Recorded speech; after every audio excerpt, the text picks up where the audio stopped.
चलो कोई बात नहीं, आए तो काफी है।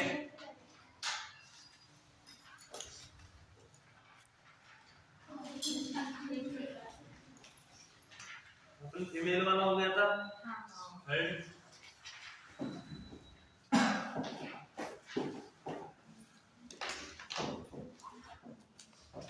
Mail related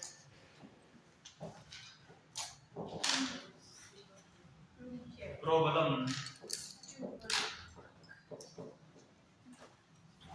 mail related problem और सीमन प्रॉब्लम।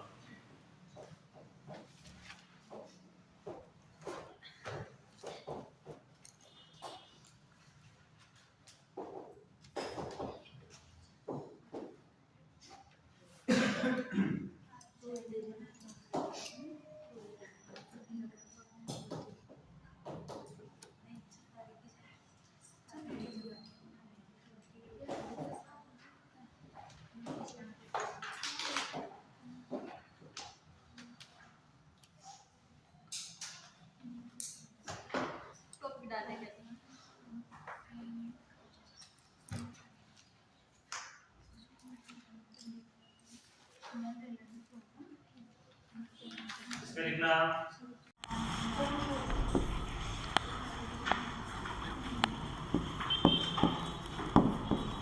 सीमन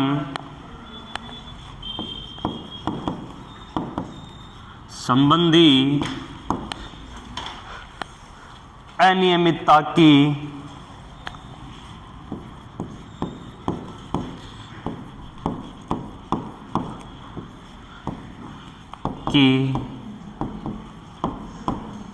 स्थिति में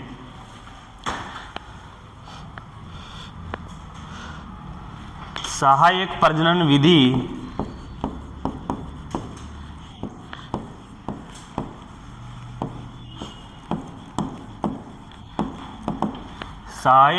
विधि असिस्टेड रिप्रोडक्शन टेक्निक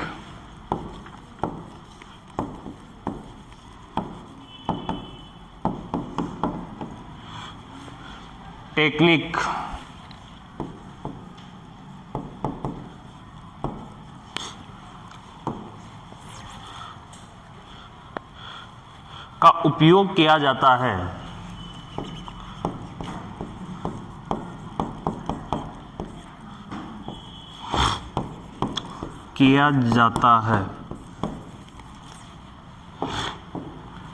कौन सी विधि का उपयोग किया जाता है?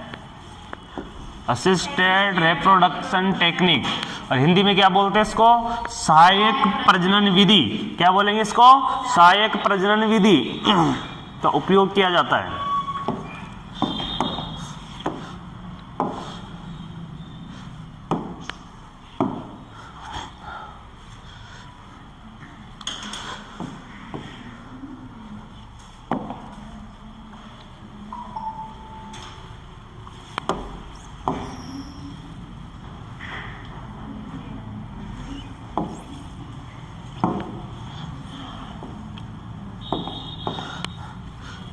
अब इसके अंदर सेकेंड एरो पे लिखा असिस्टेड रिप्रोडक्शन टेक्निक।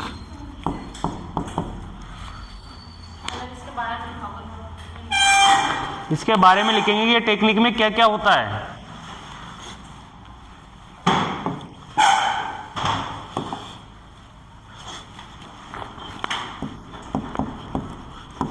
इसके निम्न प्रकार है।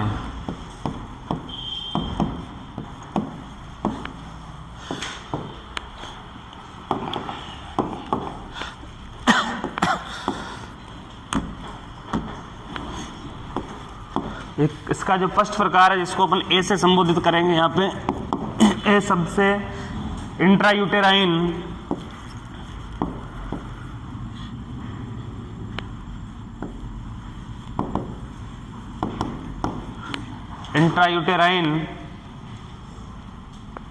इंसेमिनेशन इंसेमिनेशन,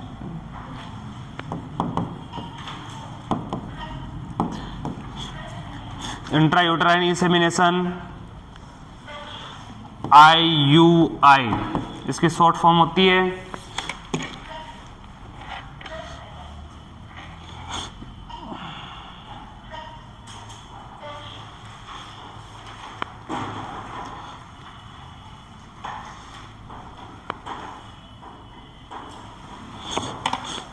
इसको हिंदी में बोलते हैं अंतःगर्भाशय गर्भाधान।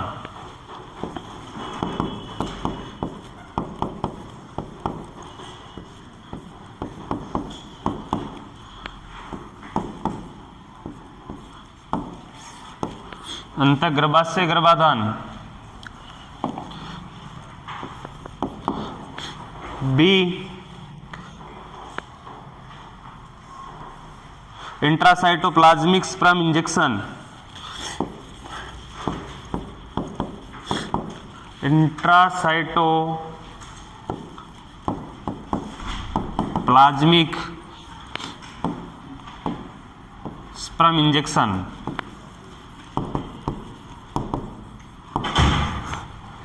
इसकी शॉर्ट फॉर्म होती है ICSI, ICSI।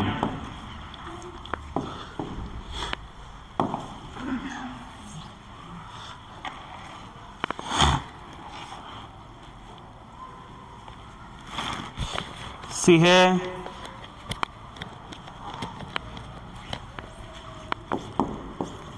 गैमेट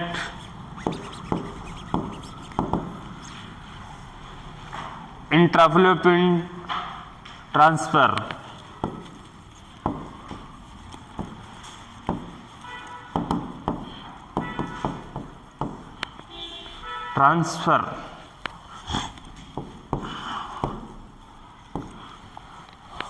और इसकी शॉर्ट फॉर्म होती है GIFT।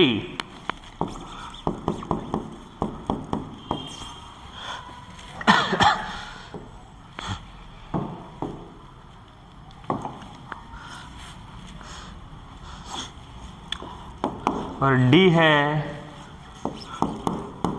Donor insemination.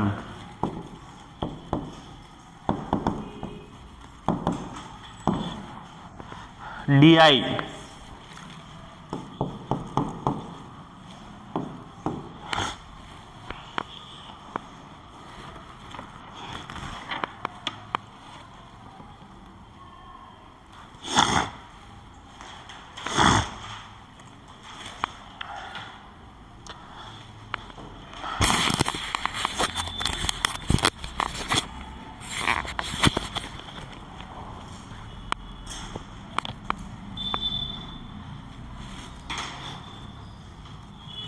डोनर का यानी होता है दाता।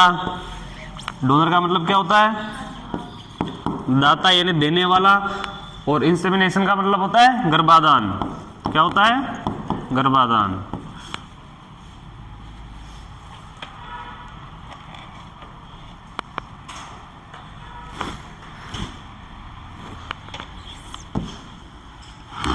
फर्स्ट हेडिंग लगाओ इसमें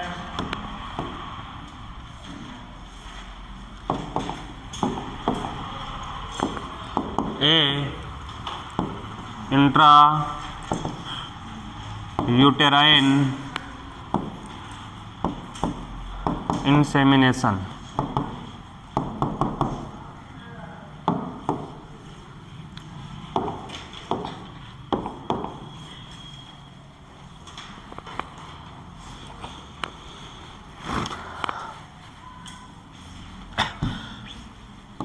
IUI।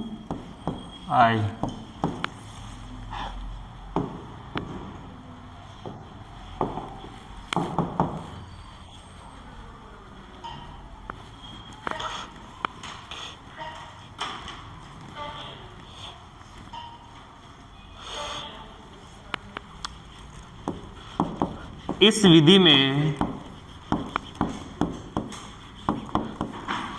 में मेल से प्राप्त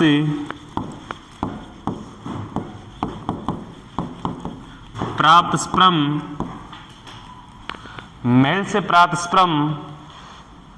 में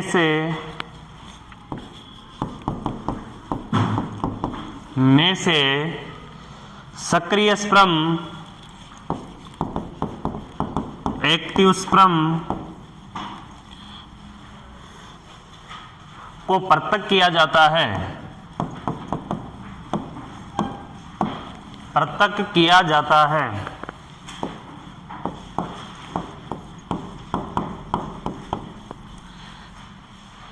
पृथक किया जाता है।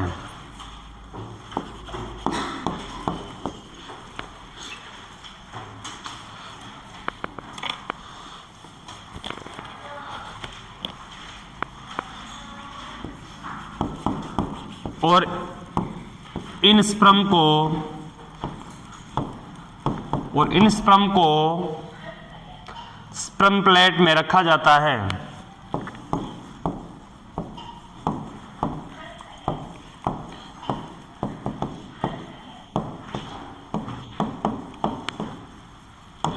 यानी कि अन्य स्पर्म से जो एक्टिव स्पर्म है उनको हटाकर स्पर्म प्लेट में अलग से उनको रखा जाता है।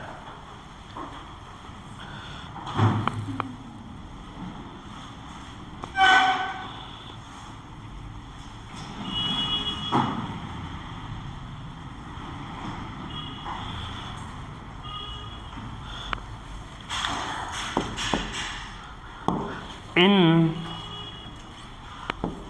0.5 ml solution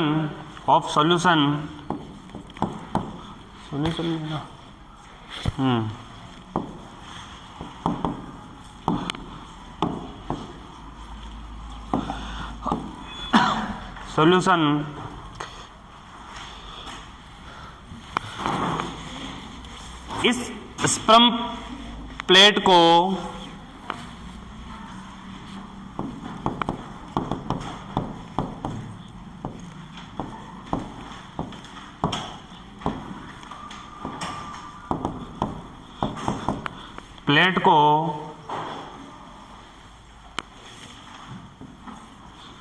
स्पर्म प्लेट को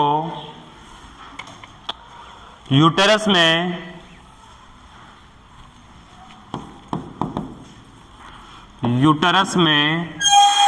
फंडस भाग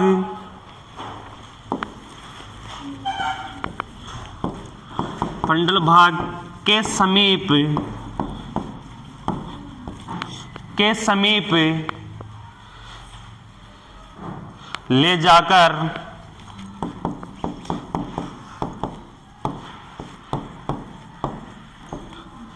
स्पर्म को मुक्त किया जाता है। स्पर्म को मुक्त किया जाता है।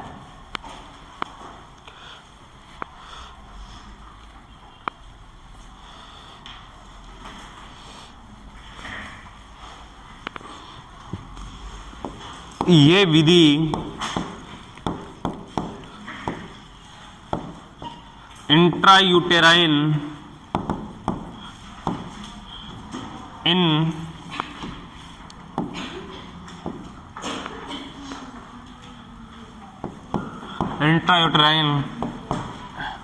इंसेमिनेशन या अंतःगर्भाशय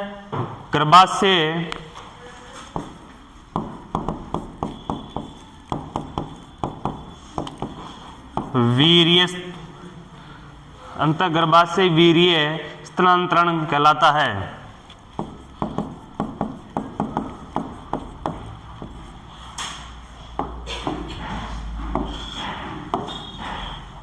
या IUI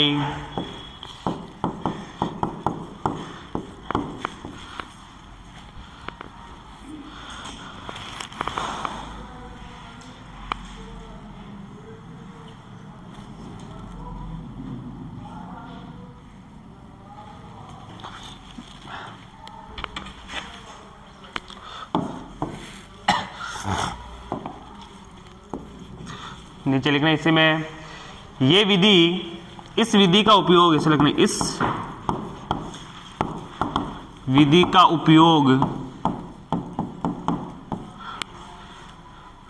उपयोग ओव्यूलेशन के दिन किया जाता है। ओव्यूलेशन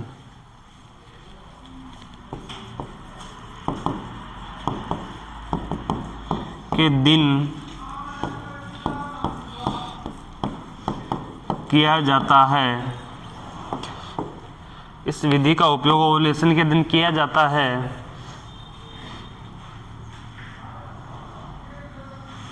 ये विधि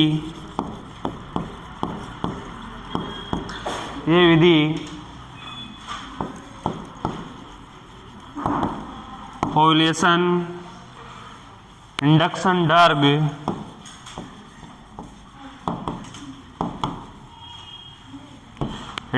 ड्रग से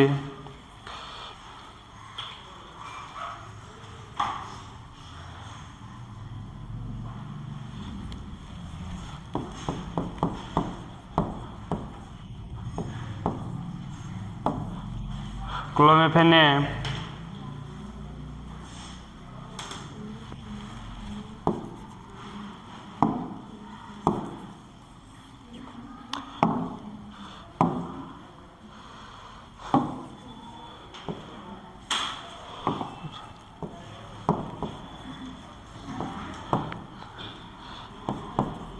साइट्रेट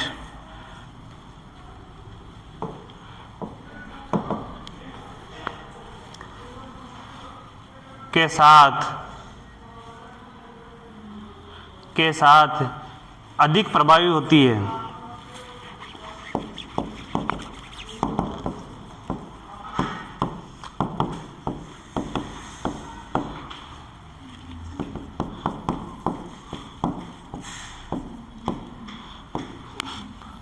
ये विधि इंपॉर्टेंट है, ध्यान से पढ़ना, ध्यान से समझना, ध्यान से याद रखना। सीधी विधि है, कोई इसमें झंझाल नहीं है। लैंग्वेज बड़ी हो सकती है लेकिन समझने का तरीका बहुत इजी है, पढ़ने का तरीका बहुत इजी है। विधियां हमेशा इजी तरीके से समझी जाती है। थ्योरी में आप जमा जो लिखो, थ्योरी को आप बढ़ा चढ़ाकर उसको लिख सकते हो, क्योंकि प्रोसेस आप कर रहे हो तो प्रोसीजर में आप कैसे भी लिख सकते हो।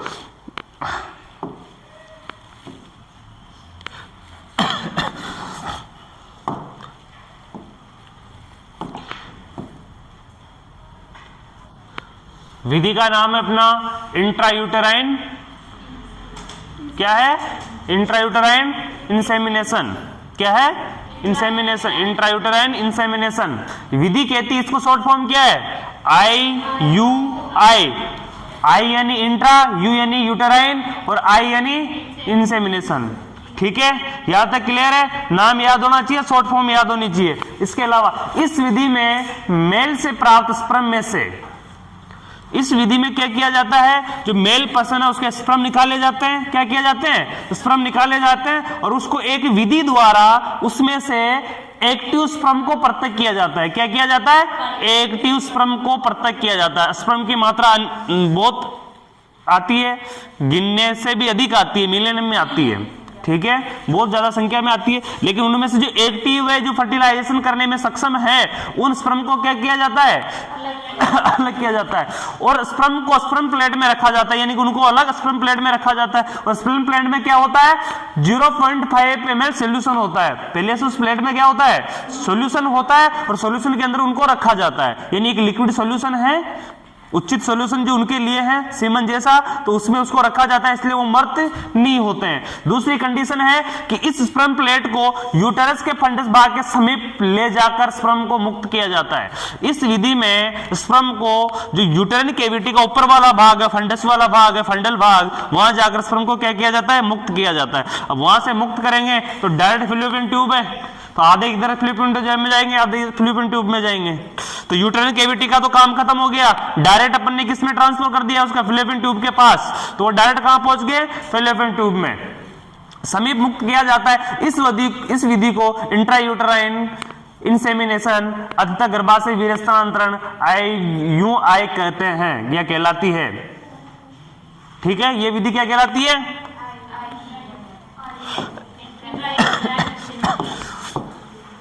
इसके बाद देखना, इस विधि में क्या किया? सीमन निकाला, स्पर्म निकाला, स्पर्म में से एक्टिव स्पर्म को अलग किया और उसको एक सॉल्यूशन में रखा और डायरेक्ट फंडस एरिया में जाके मुक्त कर दिया। बस यही विधि है, यही चीज याद रखने की है और थ्योरी कुछ भी लिखो आप, ठीक है, समझना यही है। इसी विधि को क्या बोलेंगे अपन, आई कहेंगे। इस विधि का उपयोग ओव्यूलेशन के दिन किया जाता है। कब किया जाता है, जब अंडा मुक्त हो गया हो उस दिन इस विधि का उपयोग किया जाता है। अगर पहले करेंगे बाद में करेंगे तो स्पर्म नष्ट हो जाएंगे, तो जब अंडा मुक्त हो गया उसका पता लगाया जाता है और उस समय इसको मुक्त किया जाता है। ओव्यूलेशन इंडक्शन ड्रग, यानी एक दवाई पड़ी थी अपन ने कल फीमेल के अंदर, जो एक उसको उत्तेजक करती है, ठीक है, उसको उत्तेजक करती है उनको। उस विधि में इस दवाई के साथ अगर अपन साथ अधिक प्रभावी होता है, ये विधि करते हैं ना, तो अपन जो जिस मेथड के साथ ओव्यूलेशन इंडक्शन ड्रग का उपयोग करके जो मेथड के साथ ओव्यूलेशन करवाया है, ओव्यूलेशन करने को लिए बढ़ावा दिया है, उसके साथ ही अधिक प्रभावी होगी, ठीक है। तो फीमेल को भी कौन सा ड्रग देना है, क्लोफेनिन साइट्रेट, ये उसको भी देंगे, उससे क्या होगा, उसके भी ओव्यूलेशन को बढ़ावा मिलेगा और इधर से स्पर्म को भी अपन डायरेक्ट मुक्त करेंगे वहां पे जाके, तो ये विधि सफल हो जाएगी।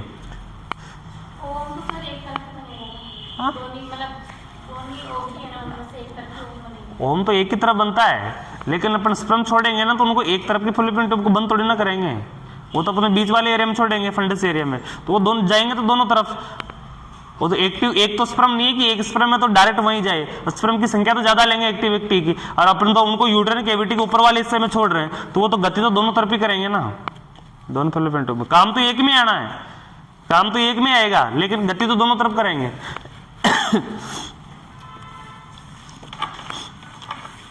सेकंड बी वाली हेडिंग लगाओ। इसमें क्या हुआ, समझ में आ गई ये चीज, ये विधि समझ में आ गई सभी के? क्या क्या प्रोसेस हुई इस विधि में?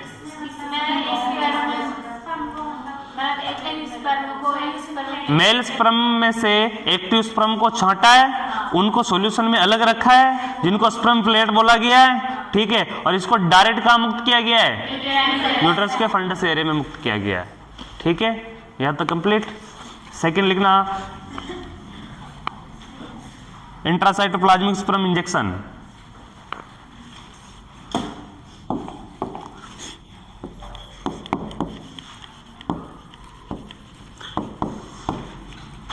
साइटो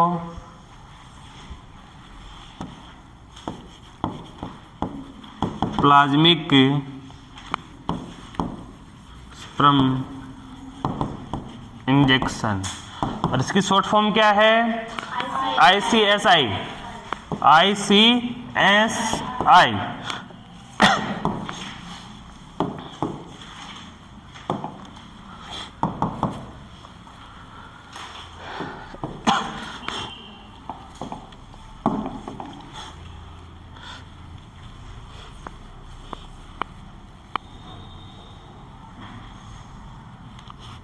इस विधि का उपयोग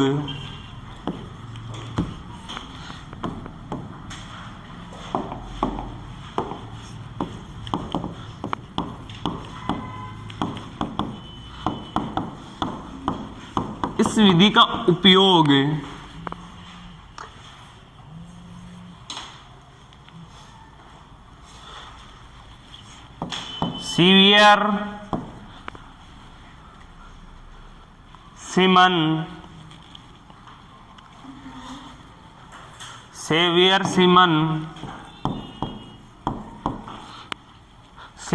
सीमन एबनॉर्मलिटीज में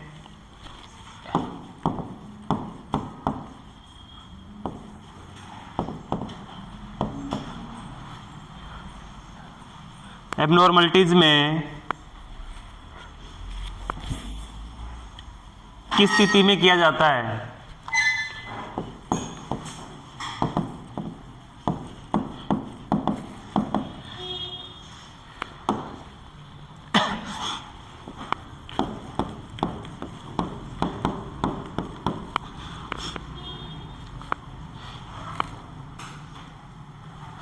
इस विधि में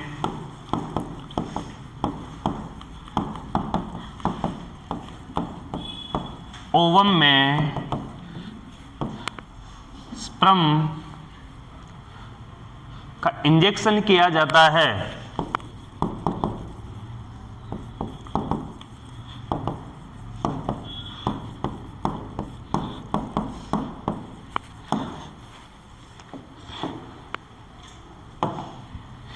ये वो विधि है जिसके अंदर गंभीर समस्या हो, फर्टिलाइजेशन होने की कंडीशन ही नहीं हो, तो डायरेक्ट क्या करते हैं, ओवम में स्पर्म को इंजेक्ट कर देते हैं। क्या करते हैं, डायरेक्ट इस मेथड के जरिए ओवम के अंदर स्पर्म को इंजेक्ट कर देते हैं।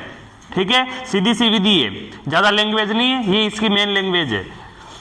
थर्ड है gamete intrafallopian transfer, gamete intrafallopian septate.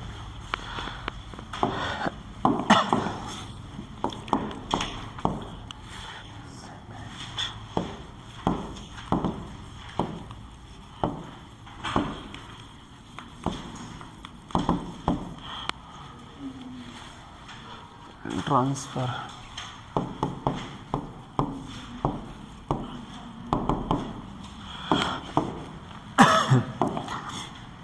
इसकी शॉर्ट फॉर्म है GIFT।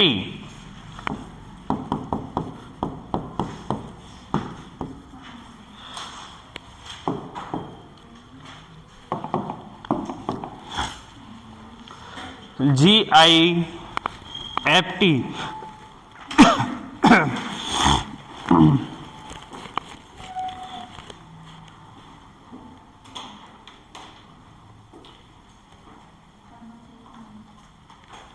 इस विधि का उपयोग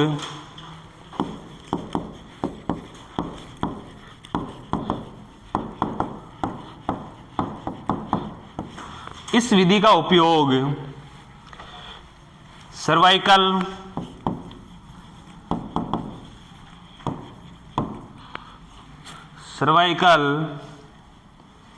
म्यूकस के गाढ़ा होने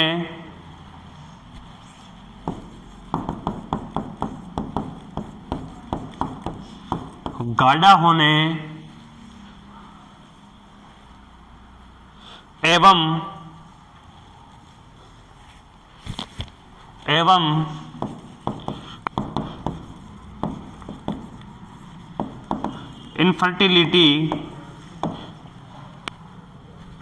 इनफर्टिलिटी का कारण स्पष्ट नहीं होने पर किया जाता है।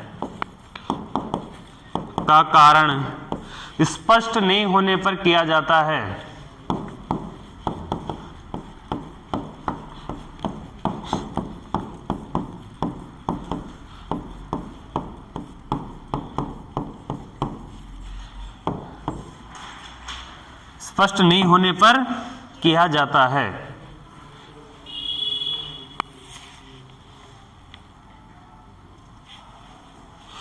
इस विधि का उपयोग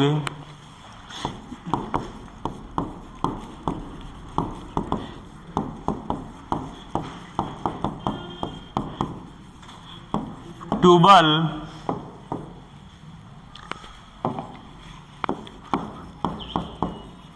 ऑब्स्ट्रक्शन की स्थिति में लाभदायक नहीं होता है।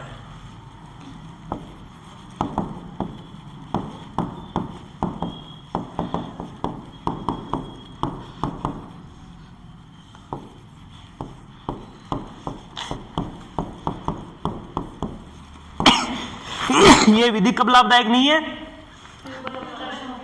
फिलिपिन ट्यूब के अंदर कुछ प्रॉब्लम हो तो ये उसमें में लाभदायक नहीं है, अतः इसका उपयोग नहीं किया जाता है।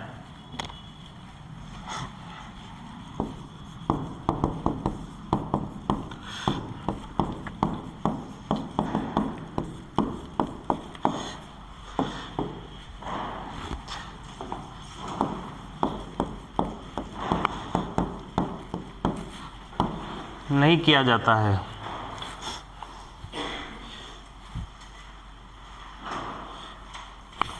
इस विधि में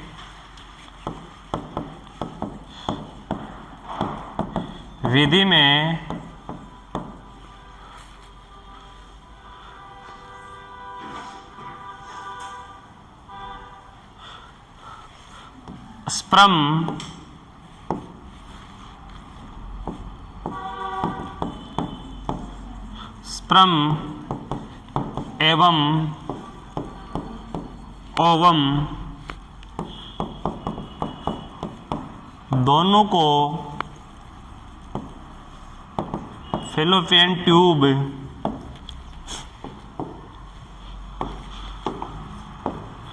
में स्थानांतरण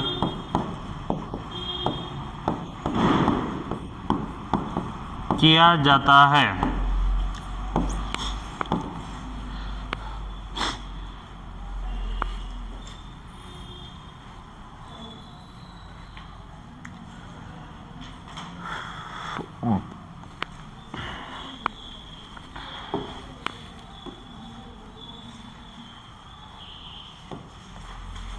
इस विधि में देखना,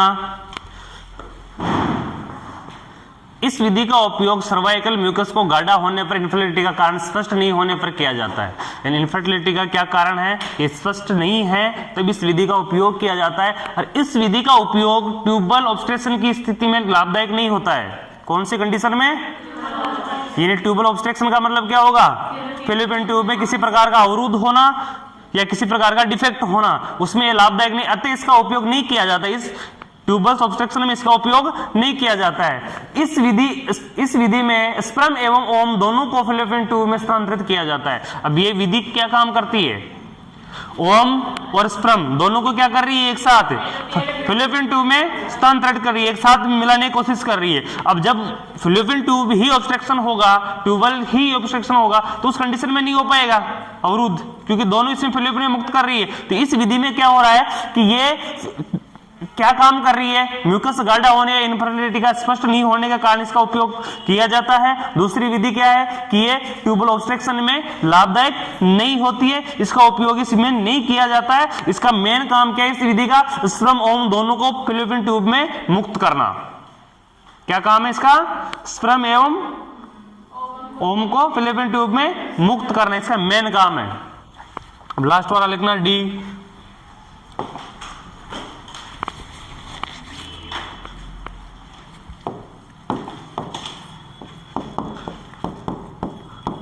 डोनर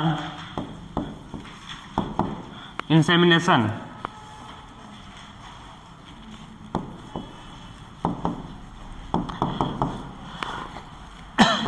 DI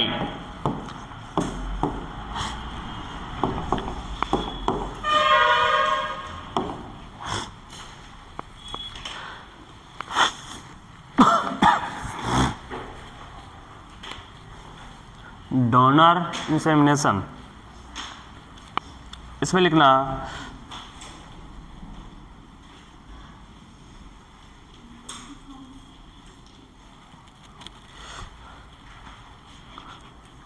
ICSI के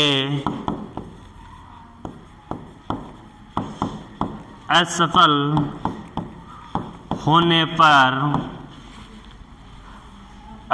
होने पर एवं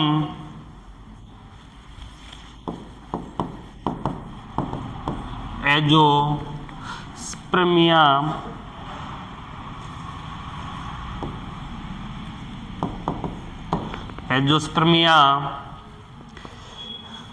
की स्थिति में इस विधि का उपयोग किया जाता है।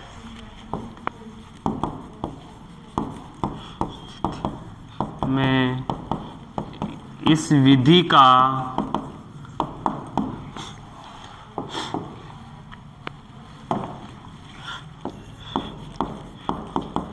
उपयोग किया जाता है।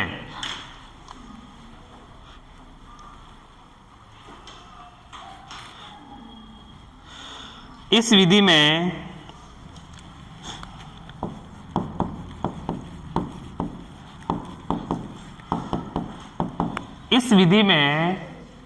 किसी अन्य व्यक्ति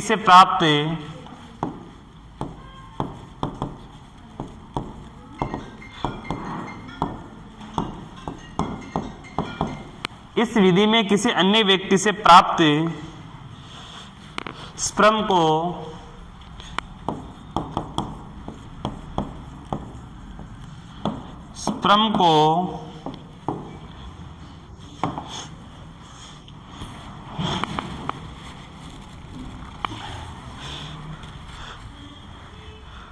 फीमेल की योनि में स्थानांतरित किया जाता है।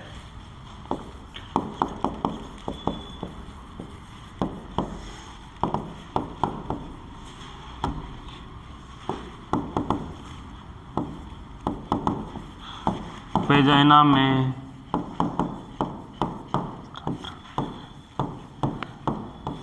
स्थानांतरण किया जाता है।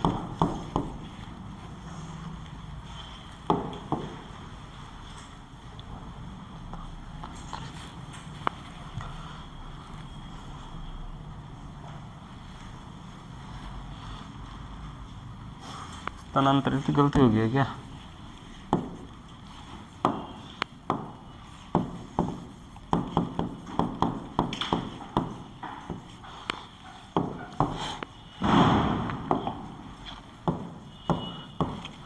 किया जाता है।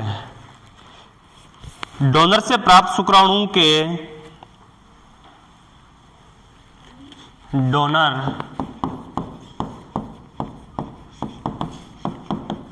प्राप्त स्पर्म डोनर से प्राप्त स्पर्म के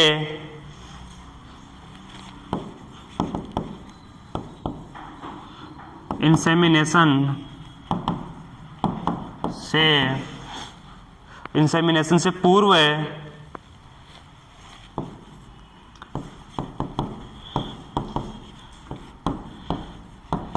किसी प्रकार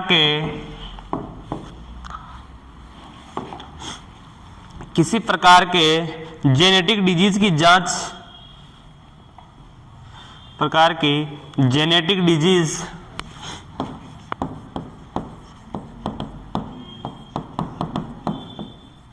डिजीज की जांच की जाती है।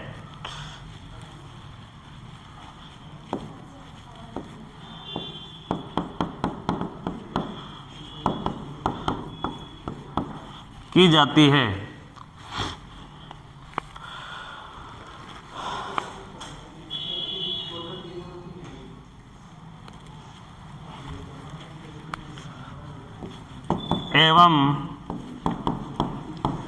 डोनर इंसेमिनेशन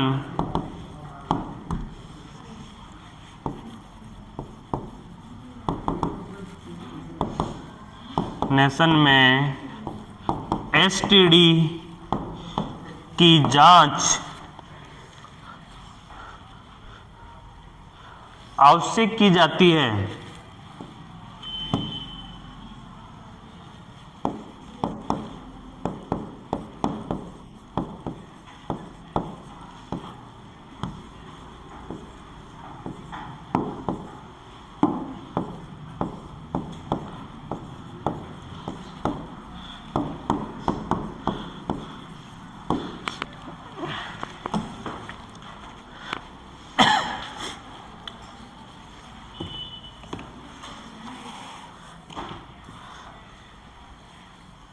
डोनर में एक ही चीज होती है, इसमें किस चीज का डोनेट किया गया है?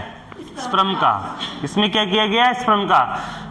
अगर जो अपना बी नंबर वाला जो मेथड है इंट्रासाइटोप्लाज्मिक स्पर्म इंजेक्शन, अगर ये मेथड काम नहीं करता है तब इस विधि का उपयोग किया जाता है और इस विधि में किसी अन्य व्यक्ति से प्राप्त स्पर्म को क्या किया जाता है? फीमेल के वेजाइना में ट्रांसफर किया जाता है। फिर आगे उसकी क्या क्या जांच की जाती है?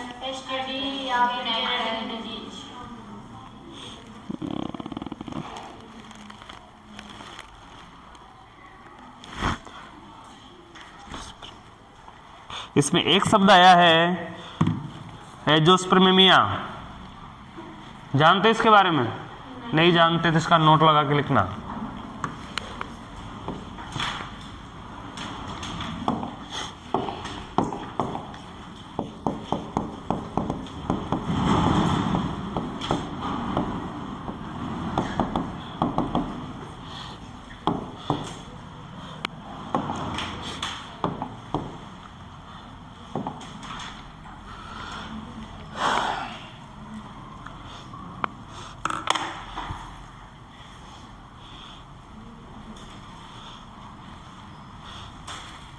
इसका मतलब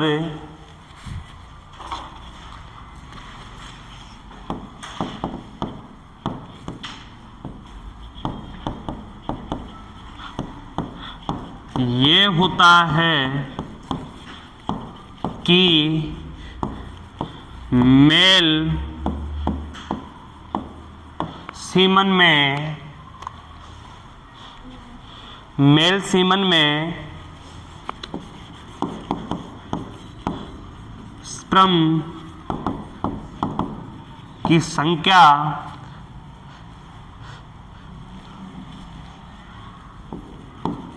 नहीं होती है।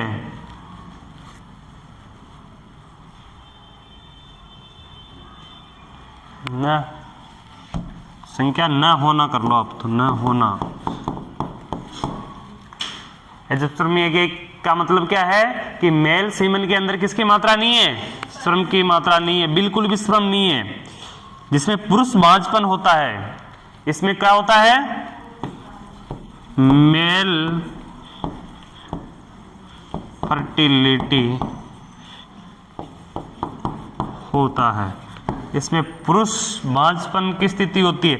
जब पुरुष का स्पर्म, अगर पुरुष के अंदर स्पर्म की मात्रा ही नहीं है तो इस कंडीशन में क्या किया जाएगा?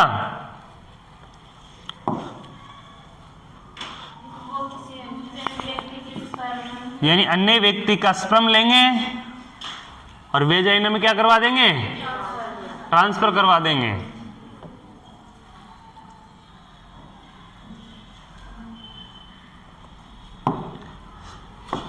हमेशा नोट को किसी न प्रकार से अंडरलाइन कर लिया करो कि नोट हाईलाइट रहना चाहिए।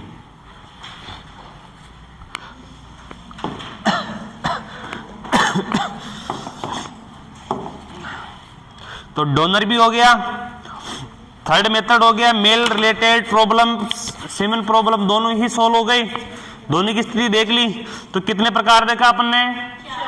4 प्रकार के। अपने सबसे पहली लाइन पढ़ी है इसके अंदर, वीर्य यानी सीमन संबंधी अनियमितता की स्थिति सहायक प्रजनन विधि यानी असिस्टेड रिप्रोडक्शन टेक्निक का उपयोग किया जाता है। किस विधि का उपयोग किया जाता है? असिस्टेड रिप्रोडक्शन टेक्निक का उपयोग किया जाता है। और असिस्टेड रिप्रोडक्शन सिस्टम टेक्निक है, इसके कितने टाइप है?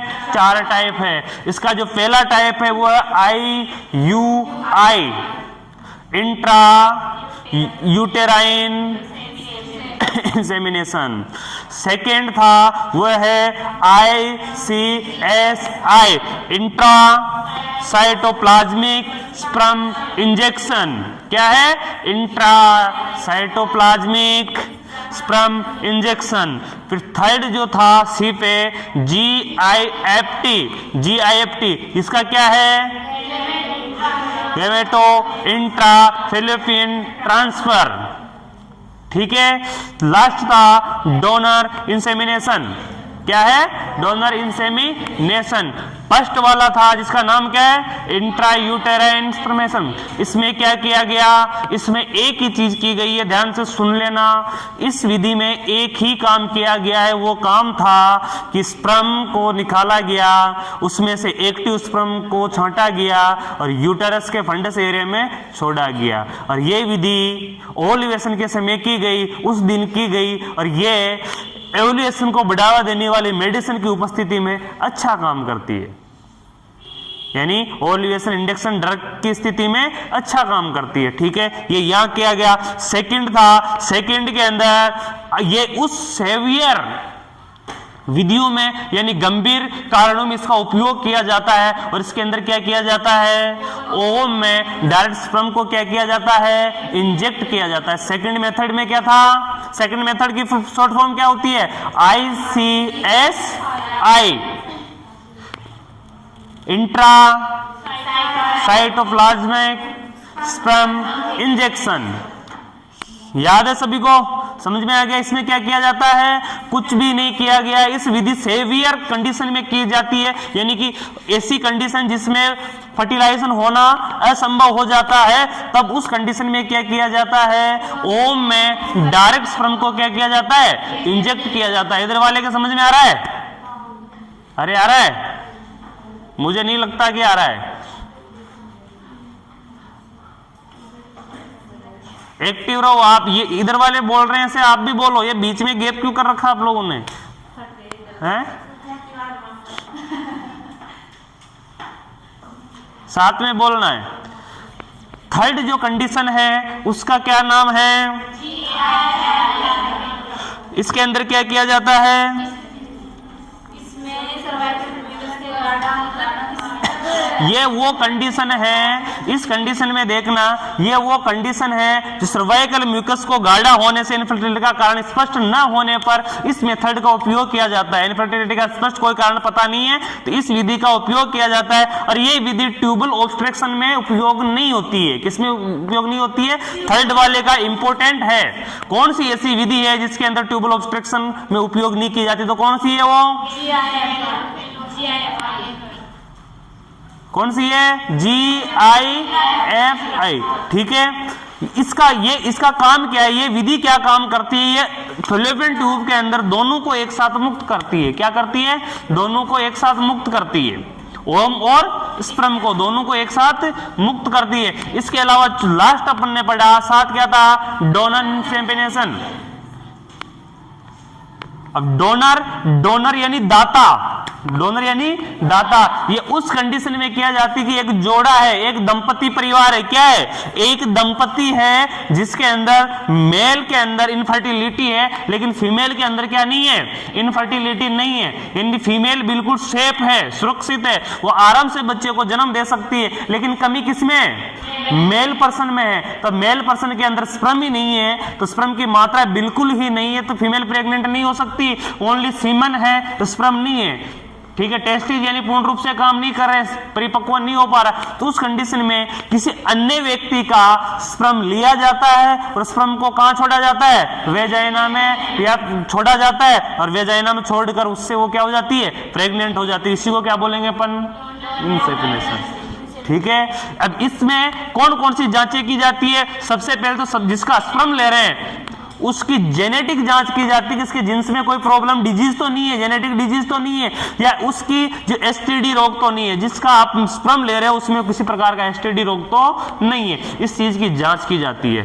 ठीक है, यहां तक कंप्लीट है। इसमें एक शब्द आया था एजोस्पर्मिया। इसका मतलब क्या होता है? इसका मतलब ये होता है कि मेल के अंदर स्पर्म, सीमन के में स्पर्म की मात्रा नहीं होती है, बिल्कुल ही नहीं होती है। इस कंडीशन को क्या बोलेंगे?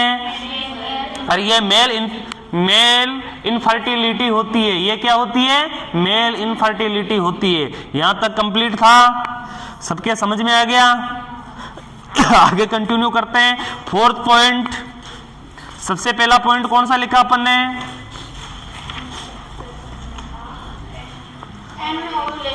पहला पॉइंट कौन सा था?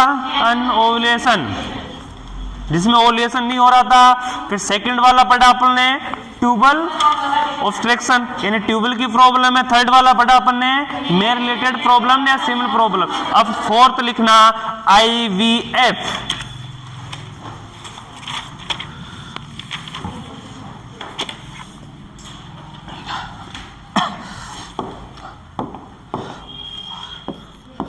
फोर्थ पॉइंट है IVF in vitro in vitro fertilisation.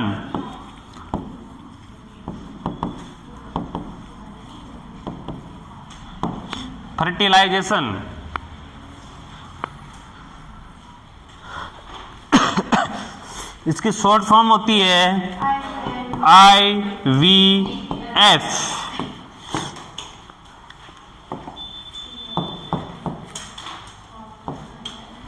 हमेशा के लिए ध्यान रखना, कंपटीशन में 90% केस में इनकी शॉर्ट फॉर्म ही पूछी जाएगी। कंपटीशन के अंदर शॉर्ट फॉर्म ही पूछी जाएगी। फुल फॉर्म पूछ लेगा तो फिर वो क्वेश्चन ही कहां से घुमा के देगा? घुमा के क्वेश्चन देना है उसको, तो उसमें शॉर्ट फॉर्म है, तो शॉर्ट फॉर्म में याद होनी चाहिए। ठीक है, शॉर्ट फॉर्म याद होनी चाहिए। शॉर्ट फॉर्म याद करने के लिए घर पे जहां बैठ के पढ़ते हो वहीं एक कागज बनाना, कागज में लिखना और उसको दीवार में चिपका लेना। जब भी पढ़ने बैठो तो एक बार नजर उसमें घूमनी चाहिए, पढ़ो ही मत उसको। मैं पढ़ने के लिए बोल ही नहीं रहा, उसको लिख लो, दीवार में चिपका दो। जब भी आप पढ़ने बैठो टेबल पे या कहीं भी, तो सबसे पहले क्या करो, उसमें एक बार नजर घुमा लो। नजर घुमाने से ही वो चीज, क्योंकि आपने बार बार पढ़ ली वो चीजें, तो नजर घुमाने से वह रिवीजन चलता रहेगा। रोज रोज नजर घुमाओ। ऐसा नहीं कि ऐसी चीजों को इतना सारा लिख दो कि नजर ही नहीं घुमा पाओ। दीवार पे वही चीज लिखी जाती है जिसमें एक बार में नजर घुमा सकते हैं अपन, यानी कि मैथ के सूत्र हो गए, कुछ इंपॉर्टेंट टॉपिक हो गए जो अपने को याद नहीं होते जल्दी से, उनको इस प्रकार से लिखो और लेके उसमें नजर घुमा लो, उसमें उसका रिवीजन होता रहेगा। और जैसे अपने को कंटेस्ट याद हो गया, उस पर्चे को फाड़ कर फेंक दो और कोई दूसरी चीज नहीं अपने सामने है जिसको पढ़नी, उसको चिपका लो। ऐसा नहीं कि दीवार को रंग दो आप, तो दीवार को रंगने से दीवार याद नहीं होती है। चीज वही याद होती है जो अपन जितना पढ़ सकते हैं। अगर अपने 10-20 पेज चिपका लिया ना तो अपन पढ़ ही नहीं पाएंगे उनको एक टाइम पे। इतना की चिपकाओ कि एक पेज चिपका दिया तो 2-5 दिन, उसमें ज्यादा दिन की जिंदगी भर की निगरानी नहीं है उसकी, कितनी है 2-5 दिन, 2-5 दिन उसकी निगरानी में रखा उसको अच्छे से ईमानदारी से, तो इस कदर याद हो जाएंगे कि जीवन में नहीं भूलोगे। तो एक तरीका है पढ़ने का ये भी, जो चीज याद नहीं होती है उसको उस जगह चिपकाओ जहां अपन घूमते फिरते भी उसमें नजर फेरते रहे, तो वो चीज अपने ध्यान में आती रहेगी। वो आपकी कमी है। मैं ये चीज तो मानता ही नहीं कि याद नहीं होता है। क्यों नहीं मानता? क्योंकि ऊपर वाले ने सबको दिमाग बराबर ही बांटा है।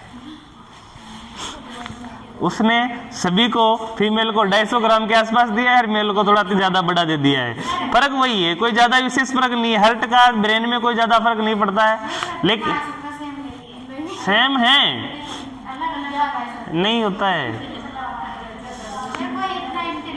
इंटेलिजेंट उसका प्रोसीजर उस चीज में ज्यादा काम कर रहा है। फर्क वही है कि आप क्या सोचते हो, क्या समझते हो, क्या करते हो। आप किताब खोल के तो बैठे हो और आपके दिमाग में कुछ और चल रहा हो तो फिर वो याद नहीं होते हैं। ऐसे थोड़ी ना याद होगा। जो काम कर रहे हो उसको शिद्दत से करो, एकाग्रचित होकर करो, उस जगह पूरा फोकस डाल दो। कुछ सुनाई नहीं देना चाहिए, कुछ अन्य चीज की कोई ख्याल मन में किसी प्रकार की थिंक सोच ही नहीं आनी चाहिए। जो काम कर रहे हो आप उसी में ध्यान दो। देखिए याद नहीं होता किसने बोल दिया। अब आप अपने जो पर वही तो है ना कि अपन पढ़ तो रहे हैं लेकिन अपने दिमाग उस जगह प्रेजेंट नहीं है। दिमाग उस जगह प्रेजेंट नहीं है। आपको पता हो स्कूल के अंदर एक ब्रह्मभ्रीम नाम का एक श्लोक करवाया जाता है। हाँ, ब्रह्मभ्रीम नाम का एक श्लोक करवाया जाता है। उस ब्रह्मभ्रीम श्लोक में ओमकार होता है। उसमें क्या होता है? ओमकार होता है। और एक होता है मौन, एक होता है उसमें मौन। अब उसमें 5 तो ओमकार करवाए जाते हैं। स्कूलों में देखा होगा, आपने भी किया होगा। 5 तो क्या करवाए जाते हैं? ओमकार। सबसे पहले जो प्रोसेस होती है उसकी भी एक प्रोसेस है। ऐसा नहीं कि जमजो करवा दिया पहले। सबसे पहले होता है उसमें कपालभाति। क्या होता है? कपालभाति। कपालभाति के बाद करवाया जाता है अनुलोम विलोम। अनुलोम विलोम करवा दिया। उसके बाद करवाया जाता है ओमकार। और ओमकार के बाद करवाया जाता है 5 मिनट के लिए। इतना समय नहीं होता तो 2 मिनट होता है, वैसे 5 मिनट करवाना चाहिए। वो होता है ध्यान। ये 4 चीजें मेन है। ये क्यों करवाई जाती है इसका कभी दिमाग में थिंक आया आपके मन में? ये क्यों करवाई जाती है?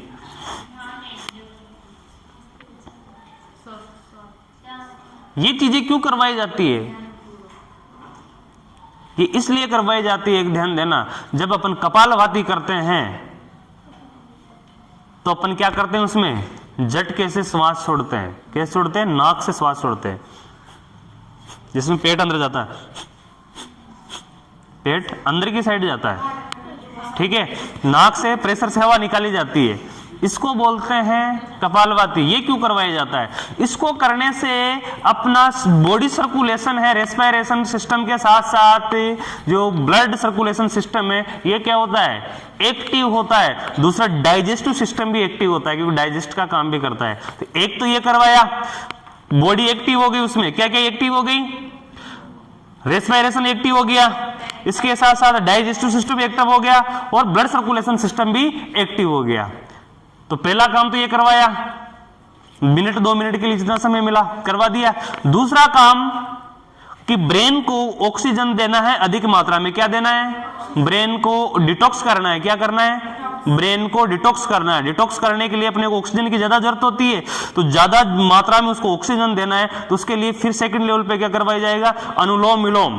अनुलोम विलोम में हवा अंदर खींचो, फिर उसको भरे रखो, फिर उसको धीरे से छोड़ो, फिर जोर से खींचो, फिर उसको लंग्स में ठहरने दो। ऐसा नहीं कि चालू कर दो, ठहरने दो, उसके बाद उसको छोड़ो। यानी कि 1 मिनट में 12 बार से ज्यादा अनुलोम विलोम नहीं होना चाहिए। कितने बार से ज्यादा? 12 बार से ज्यादा अनुलोम विलोम, हवा का अंदर बाहर जाना नहीं होना चाहिए। ये अब उसमें क्या होगा, जब अनुलोम विलोम आप ज्यादा लंबे समय के लिए करोगे तो आपको चक्कर का अनुभव होने लग जाएगा, क्योंकि ऑक्सीजन लेवल इतना हो जाएगा कि आपका ब्रेन ही समझ नहीं पाएगा कि हो क्या रहा है। तो उसमें क्या हो गया? आपका ब्रेन डिटॉक्स हो गया। दूसरी कंडीशन आपको दी जाती है ओमकार की। ओमकार में एक चीज देखना कि सबसे पहले तो मुंह खुलता ओम, उसके बाद लास्ट में मुंह बंद होता है, और जब मुंह बंद होता है तो उसमें गूंज होती है मुंह के अंदर, ओम, इस प्रकार की गूंज होती है। वो गूंज में अपना इस प्रकार का कंपन होता है अंदर, मुंह के अंदर, ओरल कैविटी के अंदर इस प्रकार का कंपन होता है कि जैसे खुजली चल रही हो। करके देखो, मुंह के अंदर इस प्रकार कंपन होगा, ओम। ये कंपन अपने ब्रेन को डिटॉक्स करने के लिए बहुत इंपॉर्टेंट होता है। ये जो कंपन है ना, अपना ओरल का कंपन है, ये कंपन बहुत अपनी बॉडी को एकाग्रित करने के लिए, अपने ब्रेन को एक तरफ करने के लिए, एक्टिव करने के लिए बहुत इंपॉर्टेंट होता है। कि ऑक्सीजन मिल गया, इसके बाद ब्रेन को क्या करना है? एक्टिव करना है। तो एक्टिव करने के लिए गूंज होती है अंदर की, ये बहुत इंपॉर्टेंट होती है। और आपको पता हो कि मंदिर में जाने से शांति प्राप्त होती है, और उसमें एक घंटा लटका रहता है, उसको बजाने से होती है, वो भी यही काम करता है। जो अपन, अपने पास घंटा नहीं है, इसलिए अपन क्या करते हैं? मुंह के अंदर वो घूम करते हैं। और यही मंदिर में जो असली धातु का बना हुआ, तांबा का बना हुआ जो टोकरा लटका हुआ है, उसको बजाते हैं, तो उसकी ध्वनि बहुत देर तक चलती रहती है। ऐसा नहीं कि देते लोहे को दो तो देते चोट आवाज खत्म हो जाएगी, उसमें वो गूंजता ही रहता है। तो वही प्रक्रिया अपने पास वहां तो नहीं है, इसलिए मंदिर पे जाते हैं तो बजाते हैं, उससे क्या कि अपने कानों में आवाज आएगी, तो ब्रेन डिटॉक्स होगा और अपने को शांति का अनुभव होता है। यही तो कारण है, इसलिए तो लगाया जाता है मंदिर में उसको। दूरी और कोई भगवान को जगाना थोड़ी ना जाके कि सोता हो तो जागो में मारे, इसके लिए लगाते हैं। तो वही चीज अपने पास उस समय नहीं होती, तो अपन क्या करते हैं? वही गूंज ओमकार के जरिए मुंह के अंदर करते हैं, जिससे अपने ब्रेन डिटॉक्स होगा। 2-3 काम हो गए। उसके बाद अब करते हैं ध्यान। तो ध्यान में अपने को टीचर बोलते हैं कि वही चीज याद रखो जो आपको सबसे प्रिय हो। ध्यान किस तरफ केंद्रित करना है आपको? जो आप पे प्रिय हो, यानी किसी फ्लावर हो गया, कोई व्यक्ति हो गया, कोई बुक हो गई, क्या जिसको आप ज्यादा पसंद करते हो, यानी आपकी फेवरेट चीज हो, उसके ऊपर आपका ध्यान केंद्रित करो। तो अपने यही होता है कि आंखें बंद करके अपन उस चीज के बारे में सोचते हैं, एकाग्रित होकर सोचते हैं। 5 मिनट तक जो समय दिया जाता है, अपन एक ही चीज के बारे में सोचते हैं, तो उससे अपना ध्यान एकत्रित होना सीखता है। क्या करना सीखता है? एकत्रित होना। ध्यान एकत्रित ऐसे नहीं होता है, बहुत मुश्किल से होता है। मन है, चंचल है, दौड़ता रहता है, लेकिन ये प्रोसेस अगर रोज रोज कंटिन्यू करेंगे अपन, रोज रोज कंटिन्यू स्कूल में रोज करवाई जाती है, तो धीरे धीरे व्यक्तियों का मन एकत्रित होना आ जाता है। जब वो पढ़ते हैं तब फिर वो पढ़ाई करते हैं, उनका ध्यान और तरफ विचलित होता ही नहीं है। जब वो कुछ काम कर रहे हैं तो सब उनका ध्यान उसी चीज में रहेगा, और चीज में विचलित नहीं होगा, क्योंकि उन्होंने साधना की हुई इस चीज की, रोज कर रहे हो। तो ये प्रोसेस है, मेथड है। तो आपको भी नहीं हो रहा तो वो चीज अपना लो। बोलने की आदत तो ये कि आपकी कमजोरी होगी ब्रेन के अंदर, और ये फिर वायरस इतने हो गए हैं कि जो प्रोसेसिंग ढेंग हो गया है, तब भूलते, नहीं तो नहीं भूलते कोई चीज को। स्मरण शक्ति, या तो ब्रेन में कोई डिजीज है, डिजीज नहीं है तो कमजोरी हो गई है, और कमजोरी भी नहीं है तो फिर प्रोसेसर हैंग हो गया है। ये चीज है। तो अपना प्रोसेसर सबके पास, ब्रेन सबके पास अच्छा है, ऊपर वाले ने सबको बराबर दिया है। फर्क इतना पड़ता है कि किसका ब्रेन किस लेवल पे किसके लिए अच्छा काम करता है। बहुत से व्यक्तियों का ब्रेन मैकेनिक में अच्छा काम करता है तो वो फील्डी मैकेनिक ही चुनते हैं, बहुत से टेक्नोलॉजी में अच्छा काम करता है, इलेक्ट्रिशियन में अच्छा काम करता है तो इलेक्ट्रॉनिक्स में काम करते हैं। बहुत से आर्किटेक्ट का काम में ज्यादा दिमाग काम करता है तो वो आर्किटेक्टर का काम करते हैं। बहुत से को गाड़ी चलाने में इनमें अच्छी रुचि होती है, उनका ध्यान उस पर केंद्रित होता है तो वो गाड़ी चलाना सीखते हैं, ट्रक चलाते हैं। बहुत से की पढ़ने में रुचि है तो पढ़ाई करते हैं। अपनी रुचि के हिसाब से अपना प्रोसेसर जहां ज्यादा काम करता है उसके हिसाब से अपन बड़े होने के बाद अपना अपना फील्ड चॉइस करते हैं। किसी को पढ़ाने में रुचि है, किसी को किस चीज में रुचि है, किसी को किस चीज में रुचि है, तो अपनी रुचि के हिसाब से अपना धंधा बनता है। अपना जिस जगह दिमाग ज्यादा काम करता है वही अपना धंधा है कि नहीं है? वही चीज अपन करते हैं। स्टडी भी अपन वही करते हैं जिसमें अपनी रुचि हो, और जिसमें रुचि नहीं है उसकी स्टडी करो तो फिर जबरदस्ती है, फिर तो कोई मतलब ही नहीं है ना? नहीं, अब जैसे कवि है, सुनो, कवि है, कवि की रुचि हिंदी में होती है। किसमें होती है? हिंदी में। और इतनी रुचि होती है कि उसके दिमाग में हमेशा कुछ ना कुछ चल रहा होता है, और वो चलती हुई चीज को, उनके दिमाग में कुछ ना कुछ जो चल रहा है उसी को लिखते हैं, वो कवि बन जाते हैं। वो हिंदी के थिंक थॉट उनके हमेशा दिमाग में 24 घंटे वही चीज चल रही थी। रात को क्या सोच रहे हैं वो सुबह उठेंगे, जो रात में उन्होंने सोचा, जो सपने भी देखा उसको वो किताब में लिख देते हैं, कॉपी में लिख देते हैं, वही कहानी बन जाती है। काल्पनिक, कवि कल्पना ही करता है और काल्पनिक चीजें उसके थॉट में आती है, वो एक दूसरे को मिलाते मिलाते श्लोक बनाता जाता है, और कवि कविता ज्ञान कर देता है, कहानियां रच देता है। और उनकी किताबें, एक किताब ने बहुत बड़ी बड़ी किताबें रच देता है। वो उसके थॉट के ऊपर है, क्योंकि उसका उसमें प्रोसीजर काम कर रहा है। जैसे साइंटिस्ट है, साइंटिस्ट वो अपने जिस काम कर रहा है, जिस प्रोसेसिंग में वो उलझा हुआ है, जिस रिसर्च में उलझा हुआ है, उस रिसर्च में वो दिन रात काम करता है, उसका दिमाग और सोचता ही नहीं है। ऐसे ऐसे हैं। अपने अब्दुल कलाम साहब थे, नाम सुना है? एपीजे अब्दुल कलाम साहब का नाम सुना है? उनका मानना था वो एक बहुत बड़े मैथमेटिक्स के रिसर्चर थे। किसके थे? मैथमेटिक्स के साइंटिस्ट थे, वो मैथमेटिक्स के थे। उनका दिमाग इस कदर काम करता था कि हद से भी ज्यादा लेवल पर। किस कदर काम करता था? हद से भी ज्यादा लेवल पे काम करता था। वो उनका सिस्टम यह था कि वो जब भारत के एक सर्वोच्च पद में पहुंचे तब भी उनको एक अवार्ड दिया गया, विश्व अवार्ड उनका मिला, तब भी उनको एक ही चीज खनकती थी कि अपने भारत देश को क्या करना है? मजबूत करना है। क्या करना है? मजबूत करना है। तो उन्होंने मजबूत करने के लिए मिसाइल बनाई। क्या बनाई? मिसाइल। अपने खुद के दिमाग के प्रोसेसर से उन्हें मिसाइल बनाई कि उसका फोकस उसी चीज में था। उसने मिसाइल बनाई और मिसाइल बनाकर भारत को एक विशेष प्रकार की शक्ति दी है, और उसी मिसाइल लॉन्च की, और मिसाइल के आधार पे आज वायुयान लॉन्च हो रहे हैं, बड़े बड़े सूर्ययान रॉकेट लॉन्च हो रहे हैं, बड़े बड़े रॉकेट लॉन्च हो रहे हैं। वो एक मैथमेटिक्स, वो साइंटिस्ट, उसका रिसर्च है। तो इसी प्रकार अपना भी प्रोसेसर, अपने जिस लेवल पे काम करेंगे, कुछ गलत सोचते हैं, कुछ अच्छा सोचते हैं, कोई किसी के हित में सोचते हैं, कोई किसी के बुरे के हित में सोचते हैं, किसी को बुरी चीजें पसंद आती है, किसी को अच्छी चीजें पसंद आती है, किसी को थारी मारी पसंद आती है, किसी को थारी मारी सुनना पसंद नहीं आती है। बात बराबर है। तो अपना अपना सब में अपनी अपनी रुचि है भाई, है कि नहीं? किसी में पढ़ने में अच्छी रुचि है, अपना एक सब्जेक्ट भी फेवरेट होता है। आपको पता हो कि अपने 5 सब्जेक्ट है, 5 सब्जेक्ट में से स्टूडेंट का एक न एक सब्जेक्ट फेवरेट होता है कि वो सब्जेक्ट को अच्छे से आता है, उसको समझ में जल्दी आता है, और सब्जेक्ट कम आते हैं। जैसे जिसकी हिंदी में रुचि, उसको हिंदी सब्जेक्ट ज्यादा समझ में आता है, इसको इंग्लिश में रुचि है, इंग्लिश सब्जेक्ट ज्यादा किसी को मैथ में रुचि है, मैथ समझ में आती है, लेकिन अन्य किसी की साइंस में रुचि तो साइंस समझ में आती है। तो इससे 5 सब्जेक्ट समान हो, ऐसा तो हो नहीं सकता। और ऐसे व्यक्ति लाखों में 1-2 मिलते हैं इसको 5 सब्जेक्ट में रुचि हो। एक सब्जेक्ट में रुचि हो तो वही काफी है। तो एक सब्जेक्ट में तो रुचि रखो कम से कम। और जिसके बारे में आप पढ़ रहे हो मिडवाइफरी, ये बहुत इजी है, लेकिन पढ़ने वालों के लिए इजी है, नहीं तो ये हार्ड भी है, बड़ी है, लेंथी है, इजी बहुत है। थ्योरी कितनी बड़ी हो उससे मतलब नहीं है, लेकिन समझने का तरीका छोटा सा है। डायरेक्ट समझो कि ये चीज में ऐसा होता है, बस वो समझ में आ गई यहाँ पे। इंग्लिश की किताब तो मिडवाइफरी पढ़ रहे हो आप, नर्सिंग कर रहे हो तो इंग्लिश की किताब तो लगेगी ना भाई। हिंदी तो नहीं पढ़ रहे हो आप। मिडवाइफरी, एएनएम, जीएनएम, बीएससी या कोई से भी लेवल पे चल जाओ, ये फिक्स है। बड़े लेवल पे जाओगे तो इसमें कुछ बढ़ जाते हैं प्रोसीजर, अपने छोटे लेवल पे वो मेन प्रोसीजर है सब में सेम। इंग्लिश की चीज इंग्लिश में पढ़नी है तो पढ़नी पड़ेगी। वो आईवीएफ में लिखना,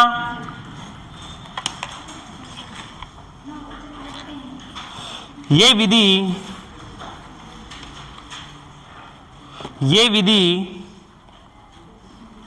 निम्न स्थितियों में उपयोग की जाती है। ये विधि निम्न स्थितियों में उपयोग की जाती है।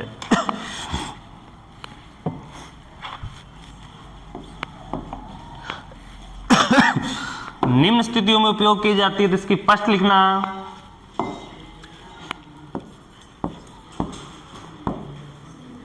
Severe tubal disease,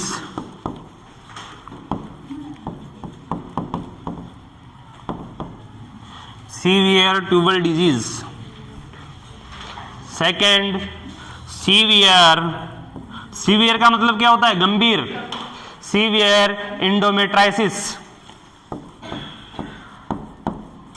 इंडोमेट्राइसिस।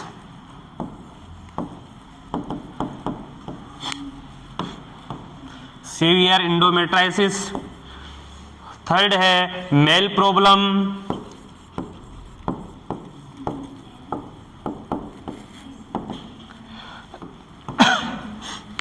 और इसका लास्ट लिखना अनएक्सप्लेन्ड इनफर्टिलिटी, अनएक्सप्लेन्ड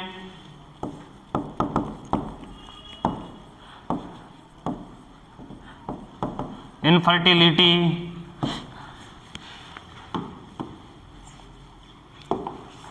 अस्पष्टीकृति, इसको हिंदी में बोलते हैं अस्पष्टीकृति बांझपन।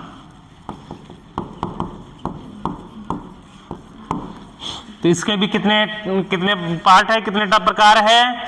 4। सेवियर ट्यूबल डिजीज में, यानी कि गंभीर फिलिपिन ट्यूब की कोई बीमारी हो तो उसमें आईवीएफ किया जाता है। दूसरा सेवियर इंडोमेट्राइसिस, इंडोमेट्राइसिस की कंडीशन एक संक्रमण हो तो उसमें किया जाता है। मेल प्रॉब्लम, कोई मेल में कोई विशेष प्रकार की प्रॉब्लम हो तब इसका उपयोग किया जाता है। और लास्ट है अनएक्सपेक्टेड इनफर्टिलिटी, अस्पष्टीकृत बांझपन में जिसका कोई स्पष्टीकरण नहीं हो तो उसमें डायरेक्ट आईवीएफ करके चेक किया जाता है। और हो जाए कंसीव तो अच्छी बात है, नहीं तो आईवीएफ भी फेल हो जाते हैं। ऐसा नहीं कि आईवीएफ 100% काम करेगा, लेकिन 80% काम करता ही करता है। अब जिसमें खुद की प्रॉब्लम है तो उसमें तो फिर है, अभी तो टेक्नोलॉजी बहुत आगे तक पहुंच गई है तो इसको सुधारने की कोशिश की जा रही है कि 0% किया जाए। इसमें जो भी 20% फेल होने के चांस है, इसको क्या करना है? 0% करना है कि किसी न किसी प्रकार से सभी को। और जिसके पास पैसा है, आर्थिक स्थिति अच्छी है, वो किसी न किसी प्रकार से बच्चे को जन्म दिला देते हैं। कैसे? वो खुद की फ्लूपियन ट्यूब के अंदर बच्चे का फर्टिलाइजेशन करवा देती है। फीमेल क्या करवा देती है? खुद के हस्बैंड का स्पर्म लेती है मेथड के द्वारा और खुद की फ्लूपियन ट्यूब में क्या करवा देती है? फर्टिलाइजेशन करवा देती है, इंजेक्ट करवा देती है। और फर्टिलाइजेशन ओम स्पर्म का फर्टिलाइजेशन हो जाता है, तब उसको निकाल लिया जाता है फर्टिलाइजेशन जाइगोट बनने के बाद, और किसी अन्य फीमेल की यूटेराइन कैविटी में अंदर उसको क्या करवा दिया जाता है? इम्प्लांटेशन करवा दिया जाता है। और वो माता बच्चे को सिर्फ जन्म देते ही 1 महीने होते ही वो छोड़ के चली जाती है, या अपनी स्वीकृत हो परिवार में तो उसको 6 महीने के लिए ब्रेस्ट फीडिंग, ब्रेस्ट फीडिंग के लिए अपन टेम्परेरी मेथड के रूप में रख सकते हैं, टेम्परेरी रख सकते हैं। उसके बाद वो छोड़ के पैसे से काम करती है, वो चली जाती है। और ये मेथड कानूनी लीगल तरीके से किया जाता है। अगर इसको बिना कानूनी परमिशन के आप करते हो तो इलीगल भी माना जाता है। इसलिए ये काम करने से पहले जिस स्थिति में जो इस गर्भ को दाई के रूप में काम कर रही है, यानी बच्चे को गर्भ में पालने का काम कर रही है, इसका भी कानून एक प्रमाणित सर्टिफिकेट मांगता है। और जो माता पिता इससे करवा रहे हैं उनका एक प्रमाणित मांगता है, कोर्ट द्वारा इसको प्रमाणित करके मान्यता प्राप्त होती है। उसके बाद ये प्रोसेसिंग की जाती है। तो ऐसे ऐसे मेथड है, जिसके पास पैसा हो कुछ भी कर सकते हैं। ठीक है, कुछ अपने भारत में तो बहुत कम प्रचलन है इस चीज का, लेकिन विदेशों में इस चीज का बहुत ज्यादा प्रचलन है, क्योंकि जैसे हीरोइनें हो गई, जैसे अभिनेत्रियां हो गई, ये इस प्रकार ये ऐसी फीमेल हो गई जो अपनी फिगर पे, अपनी बॉडी को मेंटेन करने के लिए वो अपने आप में किसी भी हद तक गुजर सकती है, क्योंकि उनको अभिनय करना है। क्या करना है? अभिनय। उनको जीवन भर अपने बॉडी को क्या रखना है? फिट रखना है, क्योंकि अभिनय 60 साल की एज तक वो हीरोइनों का काम करती है, बैचलर का काम करती है। तो वो एक तो अपनी बॉडी को मेंटेन रखने के लिए वो बच्चे का, ऐसा नहीं कि उनके बच्चे नहीं है, बच्चे होते हैं, लेकिन वो यही काम करती है कि पैसा इतना है उनके पास कि वो बच्चे को फर्टिलाइजेशन तो अपनी बॉडी में होगा, अपने हस्बैंड से होगा, लेकिन उसको इम्प्लांटेशन किसी में करवा दिया जाता है? किसी दूसरी फीमेल में करवा दिया जाता है। तो बच्चे को वो पैदा करके छोड़ जाएगी, उसके बाद उसका पालन भरण पोषण ये कर लेती है। ये सिस्टम होता है, ठीक है। तो ऐसी प्रोसेसिंग है। विदेशों में तो बहुत ज्यादा प्रचलित है, अपने तो नहीं है इतना, भारत में तो इतना नहीं है, लेकिन विदेशों में बहुत ज्यादा प्रचलित ये चीजें हैं। इस विधि में नीचे लिखना,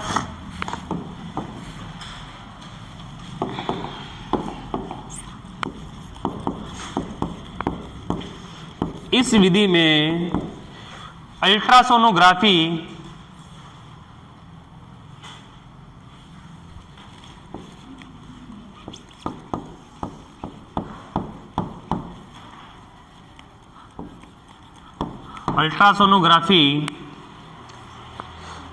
की सहायता से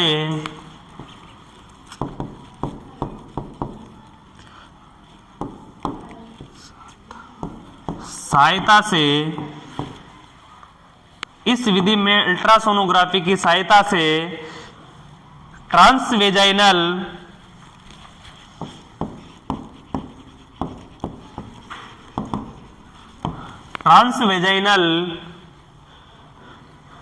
फॉलिकल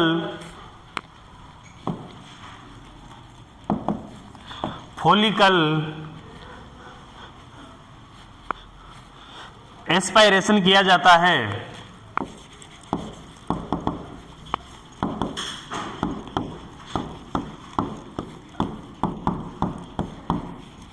फॉलिकल एस्पायरेशन किया जाता है।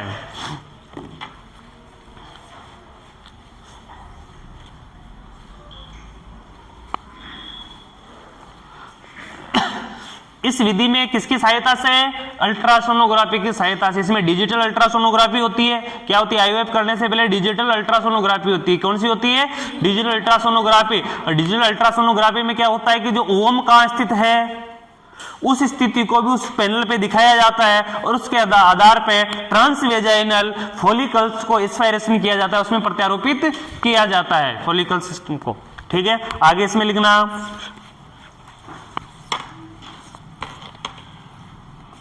फॉलिकल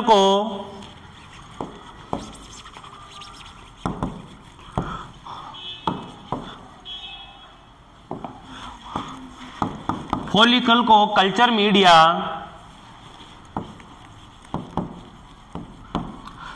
मीडिया या मीडियम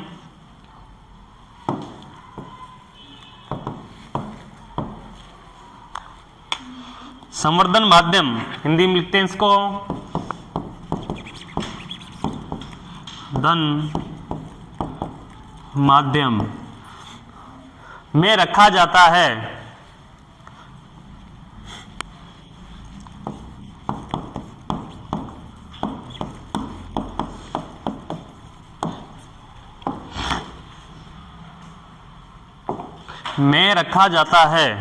एवं 6 से 12 आवर्स बाद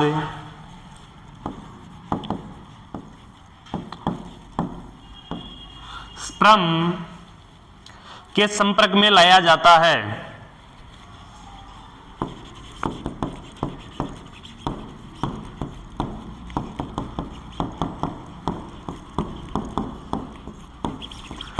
स्पर्म के संपर्क में लाया जाता है एवं फर्टिलाइजेशन संपन्न किया जाता है।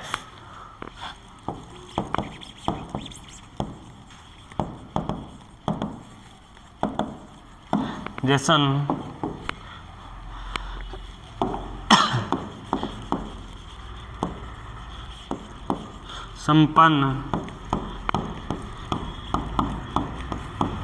किया जाता है।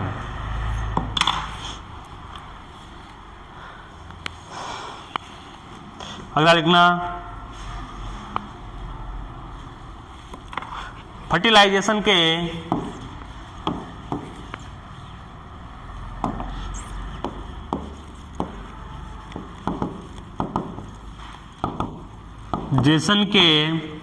फर्टिलाइजेशन के 3 से 5 दिन बाद, 3 से 5 डे बाद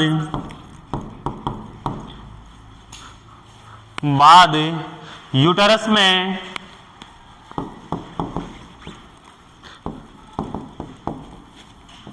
ट्रांसफर कर दिया जाता है।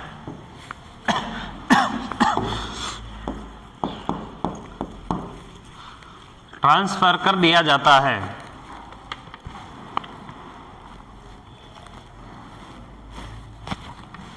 लास्ट लिखना, गर्भावधि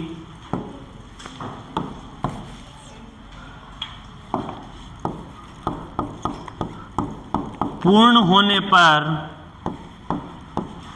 शिशु का जन्म होता है।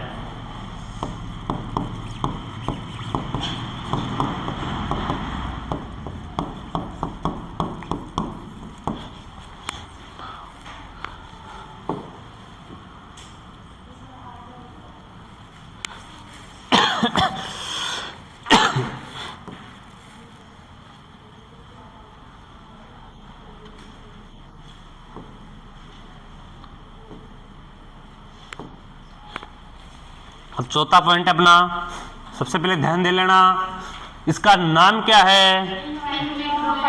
इंट्राविट्रो फर्टिलाइजेशन, IVF। नाम सबने सुना है, IVF। अपने मेस नर्सिंग होम में, दयाल हॉस्पिटल में भी इसकी जांचें चलती रहती है, फ्री मुफ्त जांचें होती है। फ्री में जांच, यानी कि किसको फर्टिलाइजेशन करवाना है, IVF करवाना है, उस फीमेल की फ्री में जांच होती है। कैंप लगते हैं इसमें।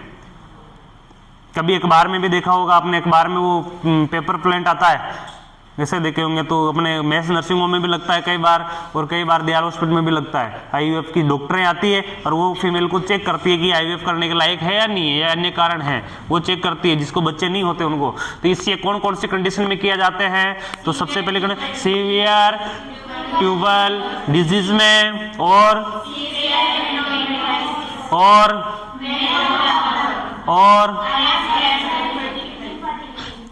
अब इसकी जो प्रोसेस स्टार्ट होती है IVF की, तो वो कैसे हैं?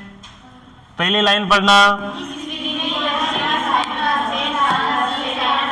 इस विधि में अल्ट्रासोनोग्राफी की सहायता से ट्रांसवेजाइनल, किसके जरिए? ट्रांसवेजाइनल के जरिए फॉलिकल्स को एस्पायरेशन किया जाता है। क्या किया जाता है? फॉलिकल को एस्पायरेशन किया जाता है। फॉलिकल को कल्चर मीडिया में संवर्धन माध्यम में रखा जाता है। कौन से माध्यम में रखा जाता है? कल्चर मीडियम माध्यम में रखा जाता है, माध्यम में रखा जाता है। एवं 6 से 12 आवर्स के बाद स्पर्म को संपर्क में लाया जाता है, स्पर्म के संपर्क में लाया जाता है, जो फर्टिलाइजेशन संपन्न की जाती है। क्या की जाती है?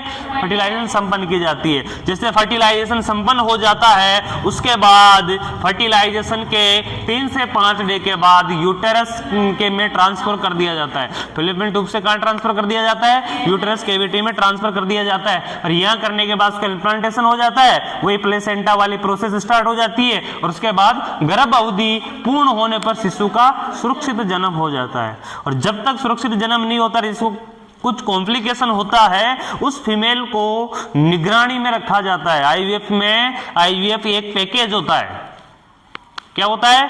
IVF का एक गवर्नमेंट पैकेज होता है। वह डॉक्टर इस मेथड को अपना रहे हैं, वो एक पैकेज कंप्लीट करते हैं।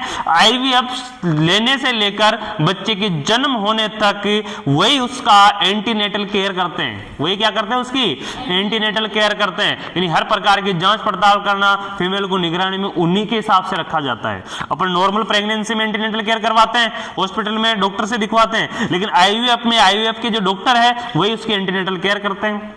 ठीक है। और पोस्टनेटल केयर में फिर उनका कोई रोल नहीं है। बच्चा सुरक्षित जन्म ले गया, पोस्टनेटल केयर अपन नॉर्मल हॉस्पिटल में कर सकते हैं, टीकाकरण वगैरह ANM कर ही देती है, वो पोस्टनेटल केयर हो जाती है। अगली हेडिंग लगाओ 5वीं सिरोगेसी।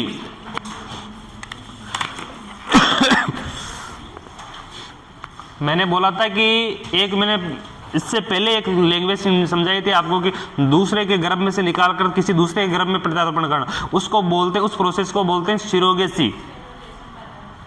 उसको क्या बोलेंगे? सिरोगेसी। और वो जो मदर होती है, जो बच्चे को गर्भ में रख के जन्म देके छोड़ जाती है, उसको बोलते हैं सिरोगेसी मदर।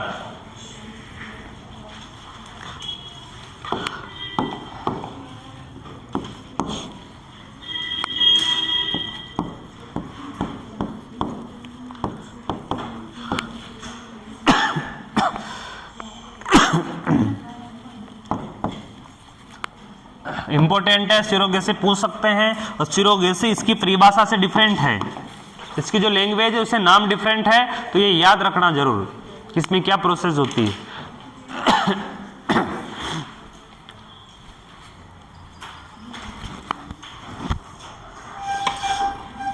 सिरोगेसी का तात्पर्य होता है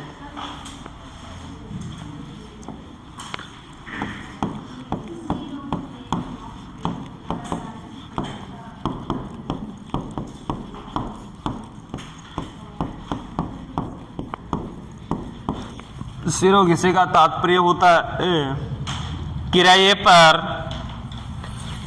पर खोक लेना।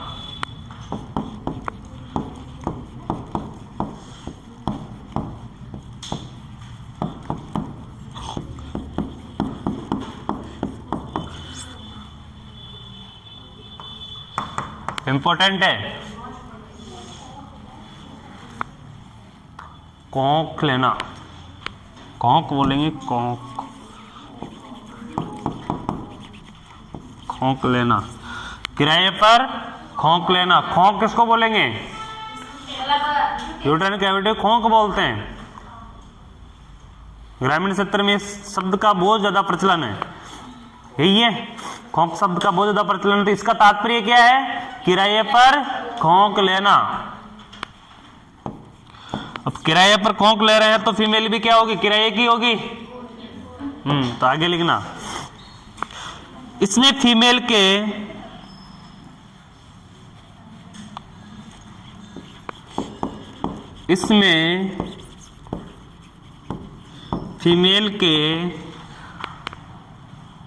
गर्भधारण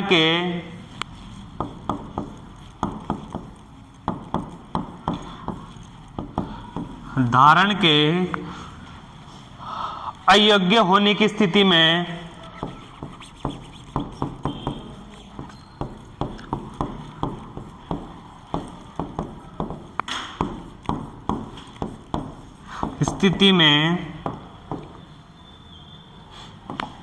अयोग्य होने की स्थिति में मेल से स्पर्म एवं मेल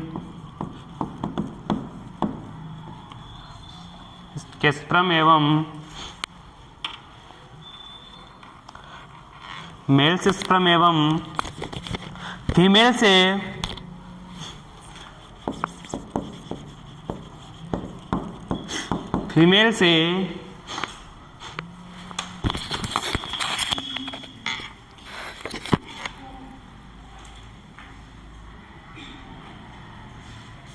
फीमेल से ओवम को प्राप्त किया जाता है।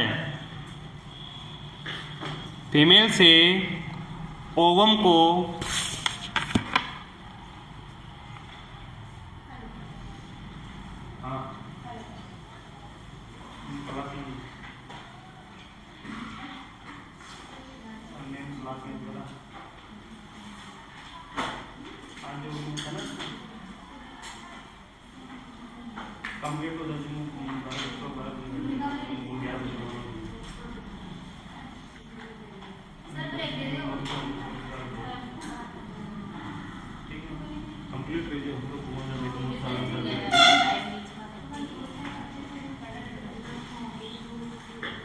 क्या हो गया?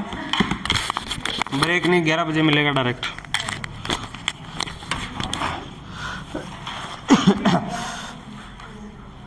फीमेल से ओवम को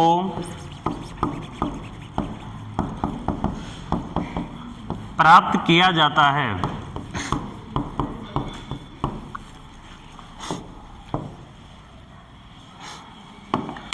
फीमेल से किसको प्राप्त करते हैं?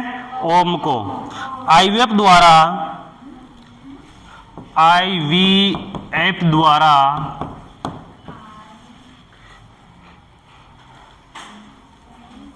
फर्टिलाइजेशन क्रिया संपन्न करवाई जाती है।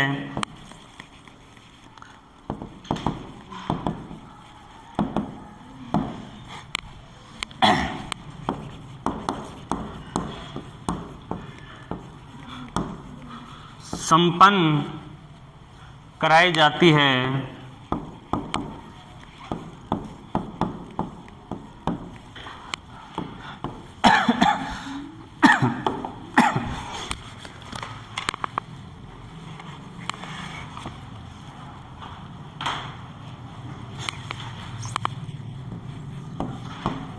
अब इस एम्ब्रियो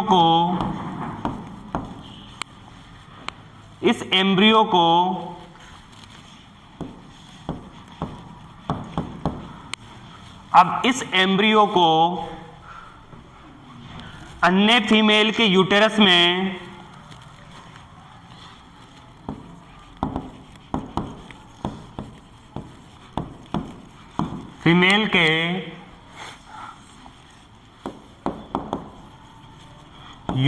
में ट्रांसफर कर दिया जाता है।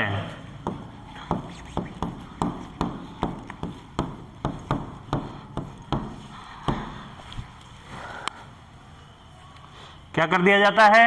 आईएफ द्वारा फर्टिलाइजेशन करवाएगा और उसके बाद एम्ब्रियो बनने के बाद उसको किसी अन्य फीमेल के क्या करते हैं? यूट्रस में ट्रांसफर कर दिया जाता है। शिशु के जन्म होने पर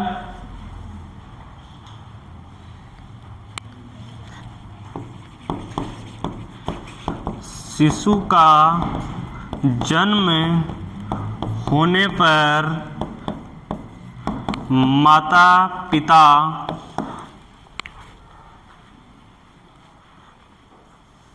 को सौंप दिया जाता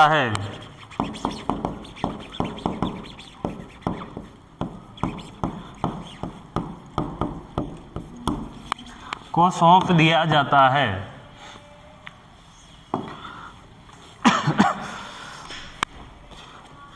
शिशु को जन्म देने वाली स्त्री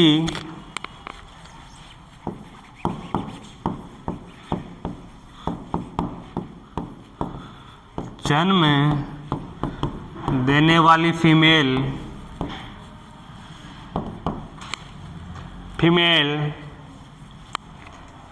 सरोगेट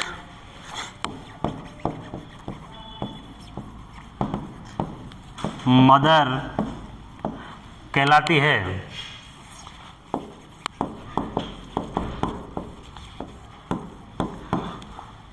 कौन सी मदर कहलाती है? सरोगेट मदर कहलाती है।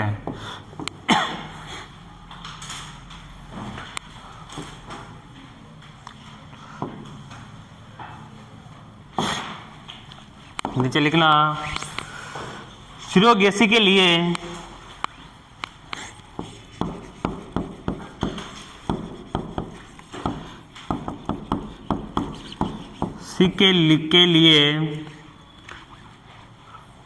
कानूनी मान्यता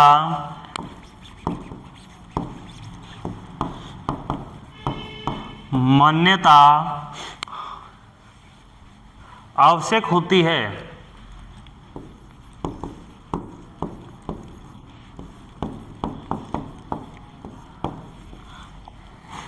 कानूनी मान्यता आवश्यक होती है। साथ ही सरोगेट मदर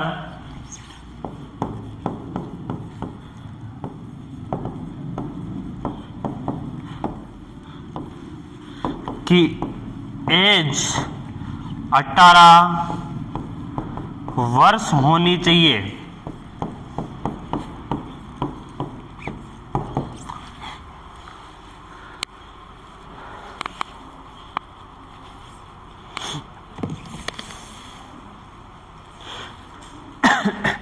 मदर की एज कितनी होनी चाहिए? 18 वर्ष होनी चाहिए। 5वां टॉपिक है, इसका नाम है सरोगेसी। क्या है? सरोगेसी। सरोगेसी शब्द सामने आते अपने को क्या समझ में आ जाना चाहिए? किराए पे कोख लेना, यानी कि बच्चा किसी और का और गर्भ में किसी और के। क्या होता है इस प्रोसेस में कि बच्चा तो किसी और का है और जन्म कौन दे रही है? कोई और दे रही है, और वो बच्चे को जन्म होने के बाद उसके ओरिजिनल जो माता पिता है उसको सौंप जाती है। उसका काम वहां तक ही खत्म हो जाता है और उस मदर को क्या कह जाते हैं? Surrogate mother. तो इसमें देखना, सरोगेसी का तात्पर्य होता है किराए पर कोख लेना। क्या होता है? किराए पर कोख लेना। मैं पूछूंगा तो याद रखना, सरोगेसी का मतलब क्या होता है? किराए पे कोख लेना। इसके अलावा इसमें फीमेल के गर्भधारण के अयोग्य होने की स्थिति में, ये वो कंडीशन है कि जिसमें फेलोपियन ट्यूब तो चालू है लेकिन वो प्रेग्नेंट में अयोग्य है, किसी अन्य प्रकार की उसको समस्या है जिसमें क्या है? वो अयोग्य है। स्थिति में मेल से स्पर्म और फीमेल से ओवम को प्राप्त किया जाता है। फीमेल से किसको प्राप्त करते हैं? ओवम को प्राप्त करते हैं, और मेल से स्पर्म को प्राप्त किया जाता है। आईवीएफ द्वारा फर्टिलाइजेशन की प्रक्रिया संपन्न की जाती है। किसके द्वारा? आईवीएफ के द्वारा फर्टिलाइजेशन की प्रक्रिया क्या की जाती है? संपन्न की जाती है। अब इस एम्ब्रियो को अन्य फीमेल के जो एम्ब्रियो बनता है उसको अन्य फीमेल के यूटेरस में क्या कर दिया जाता है? ट्रांसफर कर दिया जाता है, जिससे शिशु का जन्म होने पर वो माता पिता को सौंप दिया जाता है। उसके ओरिजिनल असली जो माता पिता है उसको क्या कर दिया जाता है? सौंप दिया जाता है। और शिशु को जन्म देने वाली फीमेल सरोगेट मदर कहलाती है। दूसरी अपन ने पैराग्राफ में देखा, इसकी जो गाइडलाइन है, क्या गाइडलाइन कहती है कि सरोगेसी के लिए कानूनी मान्यता क्या है? आवश्यक है। कानूनी मान्यता आवश्यक है। इसके अलावा साथ ही सरोगेट मदर की एज कितनी होनी चाहिए?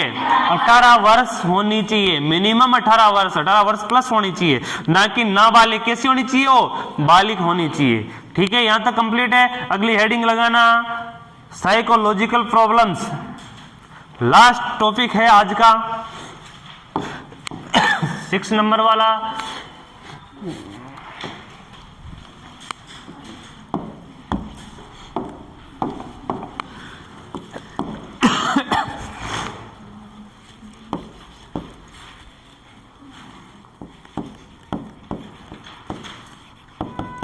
Psychological problem.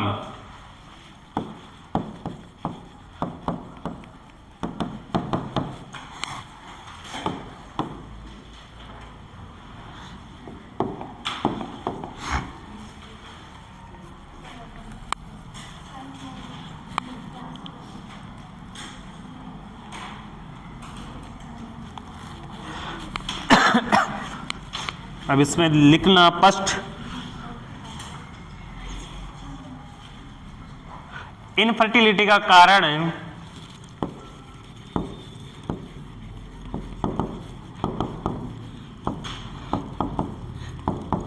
लिटी का कारण साइकोलॉजिकल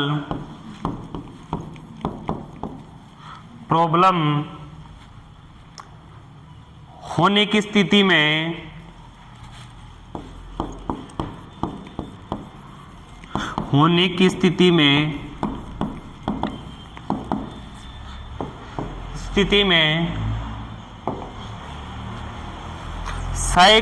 साइकोथेरेपी प्रोवाइड करनी चाहिए। साइकोथेरेपी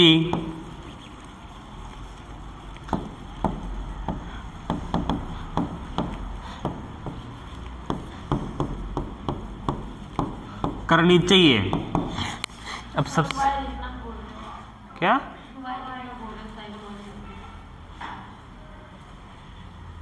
अच्छा वही लिखना भूल गया क्या?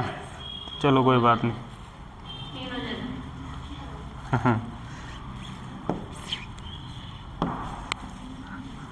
यहाँ भी भूल गए? अरे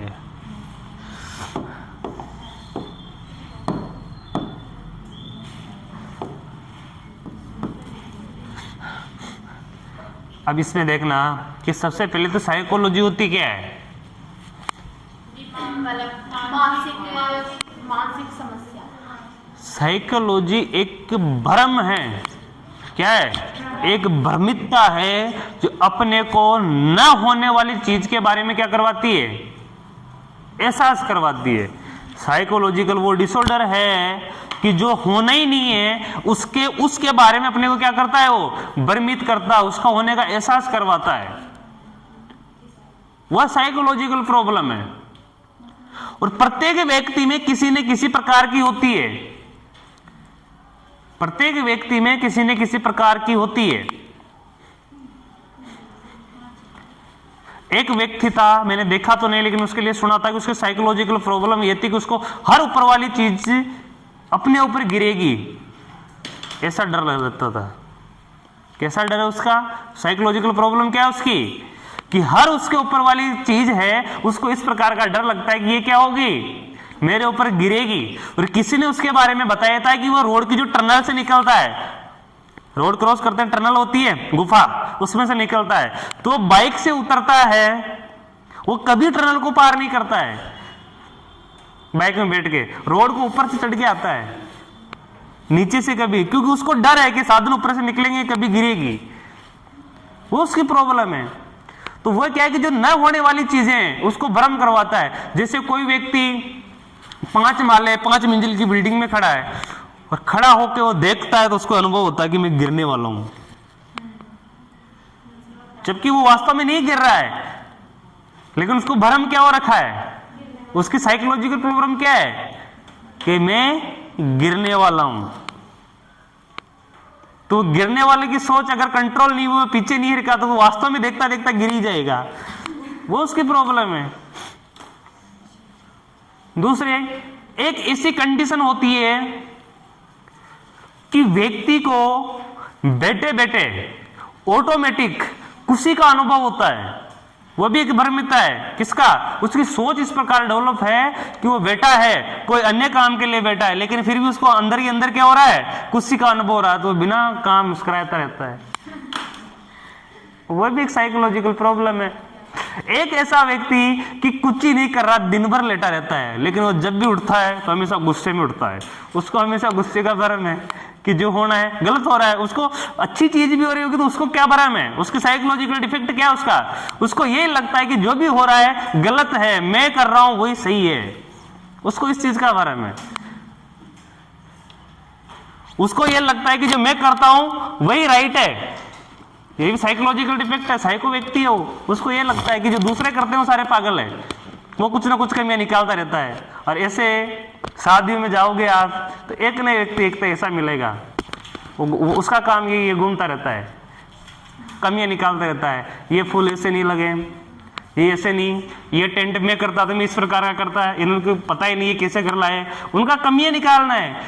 जिमने वाले जो लड़के आते हैं केटरस, उनमें कमियां निकालते हैं। वो ये बोलता है कि अगर इसका ऑर्डर मुझे दिया होता तो मैं अच्छे लड़के लेके आता, ये काम ही नहीं कर रहे। उनको हमें हर चीज पे डाउट रहता है, क्योंकि वो अपने आप को बेटर मानता है कि दूसरे काम कर रहे हैं, वो बेटर काम ही नहीं करते। वो साइकोलॉजिकल प्रॉब्लम है।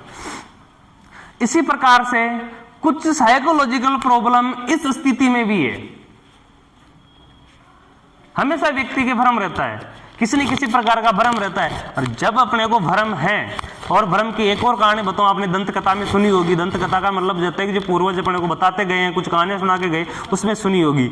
मैंने खुद ने सुनी है, देखी नहीं है। हमारे दादाजी क्या करते थे, दादाजी के बाद कहानियां सुनना मुश्किल हो गया। हम भी गांव पे नहीं रहते तो कहानी कहाँ सुनाएंगे, क्योंकि दादा दादी सुनाया करते हैं कहानियां। माता पिता के पास समय नहीं होता, कहानी सुनने का समय उनके पास, सुनने का समय उनके पास होता है। वो सुनाया करते थे कि एक व्यक्ति था जो सड़स चला रहा था। क्या चला रहा था? चड़स। चड़स जानते हो? कुएं से पानी निकालने वाला।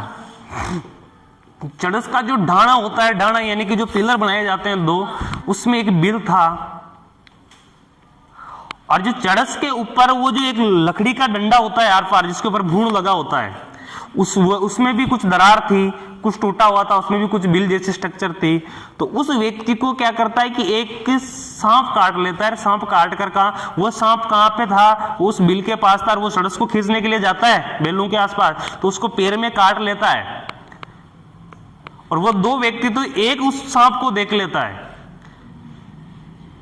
क्या करते हैं, देख लेता है और वो सांप वापस बिल में, वो लकड़ी के बिल में घुस जाता है। जब लकड़ी के बिल में घुस जाता है तो उस व्यक्ति को उस चीज का पता चल जाता है, तो वो क्या करता है, एक लकड़ी का गुट्टा बनाता है और उसमें लगा देता है। और उसने बोला कि मेरे ब्लड आ रहा है यहाँ, तो उसने बोला कि भी एक मकड़ी खा गई या कुछ भी बहाना बना लेता है, कुछ भी ऐसा नहीं।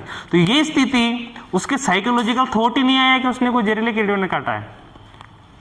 उसके ब्रेन में क्या नहीं आया, कोई ऐसा थॉट ही नहीं आया कि उसको जहरीले कीड़े ने काटा। तो उसका जो टॉक्सिन था, उस सांप का जहर था, वो उसकी बॉडी की खुद की एंटीबॉडी ने उसको सिक्रेट ही नहीं किया, एक एक्सेप्ट ही नहीं किया और उसको वहीं रोक दिया।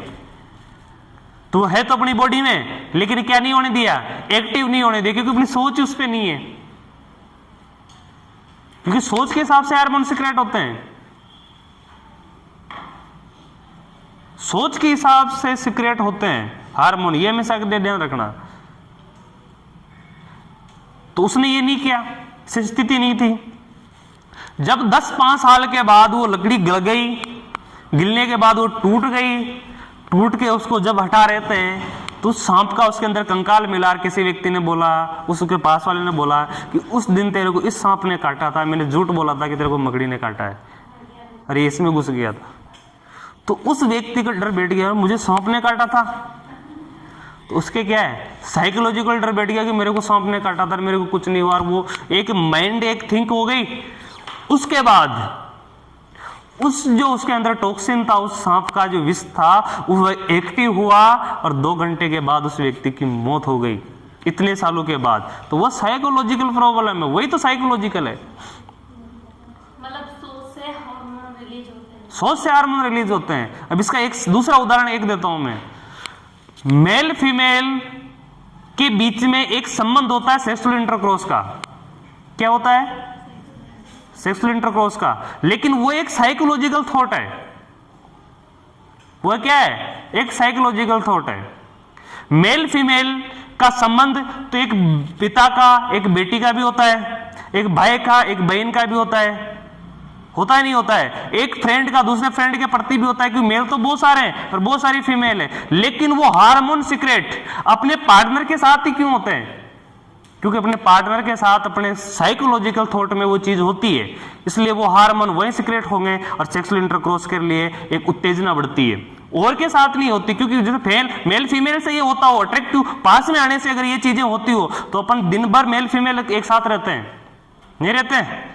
लेकिन उनके साथ अपनी साइकोलॉजिकल थॉट में वो चीज नहीं आती है। क्यों नहीं आती है, क्योंकि अपना उनके प्रति ऐसी थॉट नहीं है, अपना साइकोलॉजिकल डिफेक्ट उस प्रकार का है ही नहीं, संबंध ही नहीं है अपना। तो अपन उसके बारे में सोचेंगे नहीं तो हार्मोन सीक्रेट नहीं होंगे।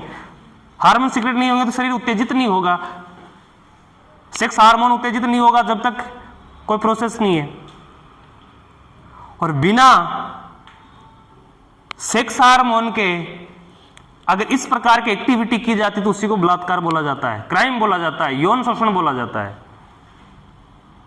जिसमें मेल को तो एक्टिविटी है लेकिन फीमेल एक्टिविटी में नहीं है, फीमेल में वो हार्मोन नहीं है, वो डरी हुई है, भीगी है, सहमी हुई है। तो वो कंडीशन में जो किया जाने वाला सेक्स है वही बलात्कार कहलाता है।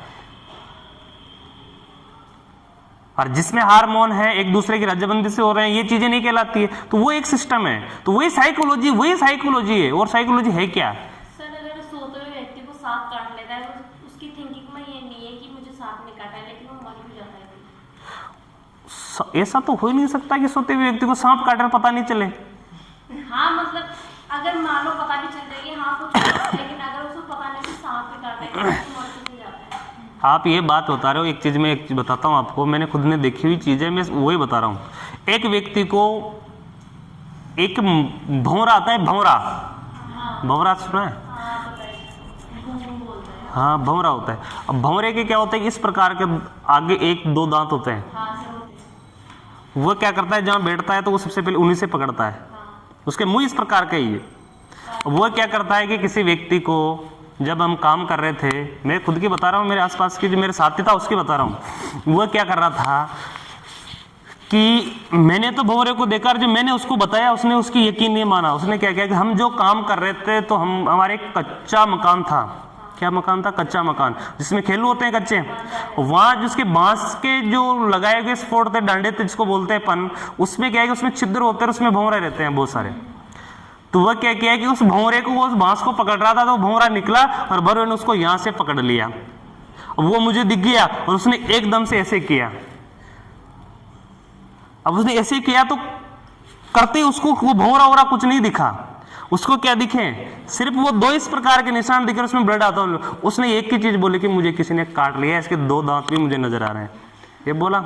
वास्तव की बात है कि उसको मैंने बोला कि भौरे ने काटा, उसने ये बात नहीं मानी, उसके हाथ में सूजन आ गया था। और हमारे गांव में एक काबरे का झूपड़ा है, भैरवों की झूपड़ा है, भैरव समाज के, वहां तेजाजी का मंदिर है। 7 दिन तक वहां रखा गया था उसको, भौरे के काटने पर, क्योंकि उसका साइकोलॉजिकल थॉट ये था कि मुझे किसी ने काट लिया, क्योंकि 2 दांत दिख गए। अब जहां काटेगा कोई भी चीज तो वहां दर्द होगा, दर्द होगा तो व्यक्ति उठेगा, उठेगा तो सबसे पहले निशान देखता है। और एक चीज विशेष करके मैं और बताऊं कि सांप काटता है तो सांप ऑटोमेटिक छूटता नहीं है, उसको छुड़ाना पड़ता है। तो जो सांप काटेगा ना, कोई सा भी सांप हो, वो काटेगा ना तो वो छूटेगा नहीं। और जो सांप छूटता है वो काटता नहीं, वो सिर्फ जेर निकालता है अपनी जीवा से, और वो जेर की प्रेशर अपने हाथों में चिटे पड़ते हैं ना, उसको, जिसको पुस्कारना बोलते हैं अपन, उसमें सांप नजर नहीं आता अपने को। लेकिन उसकी जो जहां तक अपने छिटे अड़ेंगे उसकी जलन होती है, उससे व्यक्ति मरता नहीं है, उस पुस्कार से व्यक्ति मरता नहीं, सूजन आ सकता है। लेकिन जो सांप काटता है, सांप के दांत किस प्रकार के होते हैं मैं बताता हूं आपको, वो साइकोलॉजिकल थॉट है, वो इसी प्रकार से है। सांप का मुंह, अरे बातें नहीं, सांप का मुंह इस प्रकार से खुलता है, इस प्रकार से सांप का मुंह खुलता है, ठीक है। सांप के जो दांत है वो इस प्रकार से होते हैं, सांप के दांत सी आकार के होते हैं, और ये दांत बीच में से पोले होते हैं, इनमें छिद्र होता है, और वो छिद्र, ये 2 दांत से ही जेर निकलता है। जब जेर के दांत तोड़ते हैं तो इन्हीं दांतों को तोड़ा जाता है। उसके बाद सांप काटे तो उससे दर्द भी नहीं होता और उसमें जेर भी नहीं होता है। काले सांप के भी दांत तोड़ दिए जाते हैं, सपेरे होते हैं, हटा दिए जाते हैं। ये 2 दांत होते हैं और इनका शेप इस प्रकार से होता है। जब सांप मुंह खोलता है तो ये दांत का जो नुकीला वाला एरिया होता है वो सामने रहता है, और जब ये पकड़ता है तो ये दांत इस प्रकार से घूम के आएंगे। अगर सांप भी उसको छोड़ने की कोशिश करता है तो वो तो खींचेगा छोड़ने के लिए, तो छूटता नहीं है। और अपन भी उसको पकड़ के खींचेंगे तो नहीं छूटता है। उसकी टेक्निक होती है कि उसकी मुंडी को पकड़ते हैं और उसको आगे की तरफ पुश करते हैं उल्टा, तो दांत निकलता है, उसके बाद वो छूटता है। तो सांप जब काटता है तो ऑटोमेटिक छूटता नहीं, इसको छुड़ाना पड़ता है। लेकिन आप तो मानो तो नहीं, लेकिन हमारे रिलेशन में एक लड़की की मौत हुई थी, मतलब नाइट को सोई हो तो उसकी दादी के साथ सोई थी ना, तो उसे सांप ने काट दिया था, तो उसकी दादी को साइड में कुछ महसूस हुआ। नहीं, इसमें ऐसा होता है ना कि बहुत से की बॉडी सेंसिटिव होती है, तो बिच्छू के काटने से भी मर जाते हैं, और बहुत से की बॉडी सेंसिटिव होती है ना, तो उनकी बॉडी जल्दी रिएक्ट करती है। तो मधुमक्खी होती है ना, मधुमक्खी के काटने से भी मौत हो जाती है, वो सेंसिटिविटी में होती है, वो अलग सिस्टम है, हो जाती है मृत्यु। वो नहीं, जेर है तो काम करेगा, लेकिन किसी में अगर एंटीबॉडी और साइकोलॉजिकल थॉट नहीं है तो उस जगह पे काम नहीं करता है। कहने का मतलब यही है। आगे लिखना इसमें नहीं, ब्रेक नहीं, इसको 4-5 लाइनें इसको पूरा करो, उसके बाद ब्रेक है। तो आप जाओ। अरे ये 2-5 लाइनें लिखी, इसको लिखना है। हाँ, दोनों पार्टनर्स को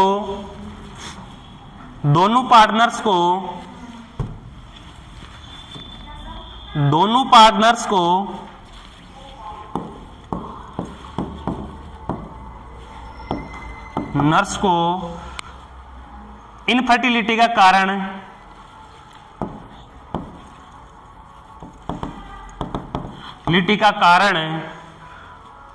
एवं उसका उपचार बताना चाहिए। दोनों पार्टनर्स को इनफर्टिलिटी का कारण वो उसका उपचार बताना चाहिए।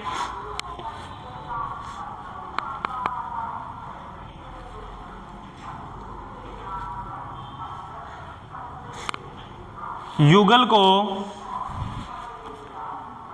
को तनाव मुक्त जीवन व्यतीत करने के बारे में प्रेरित करना चाहिए।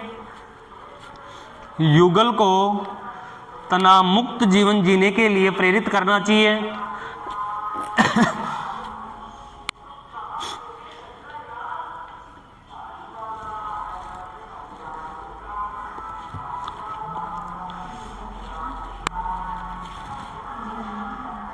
तनाव को कम करने के लिए रिलैक्सेशन टेक्निक के बारे में बताना चाहिए। Relaxin technique,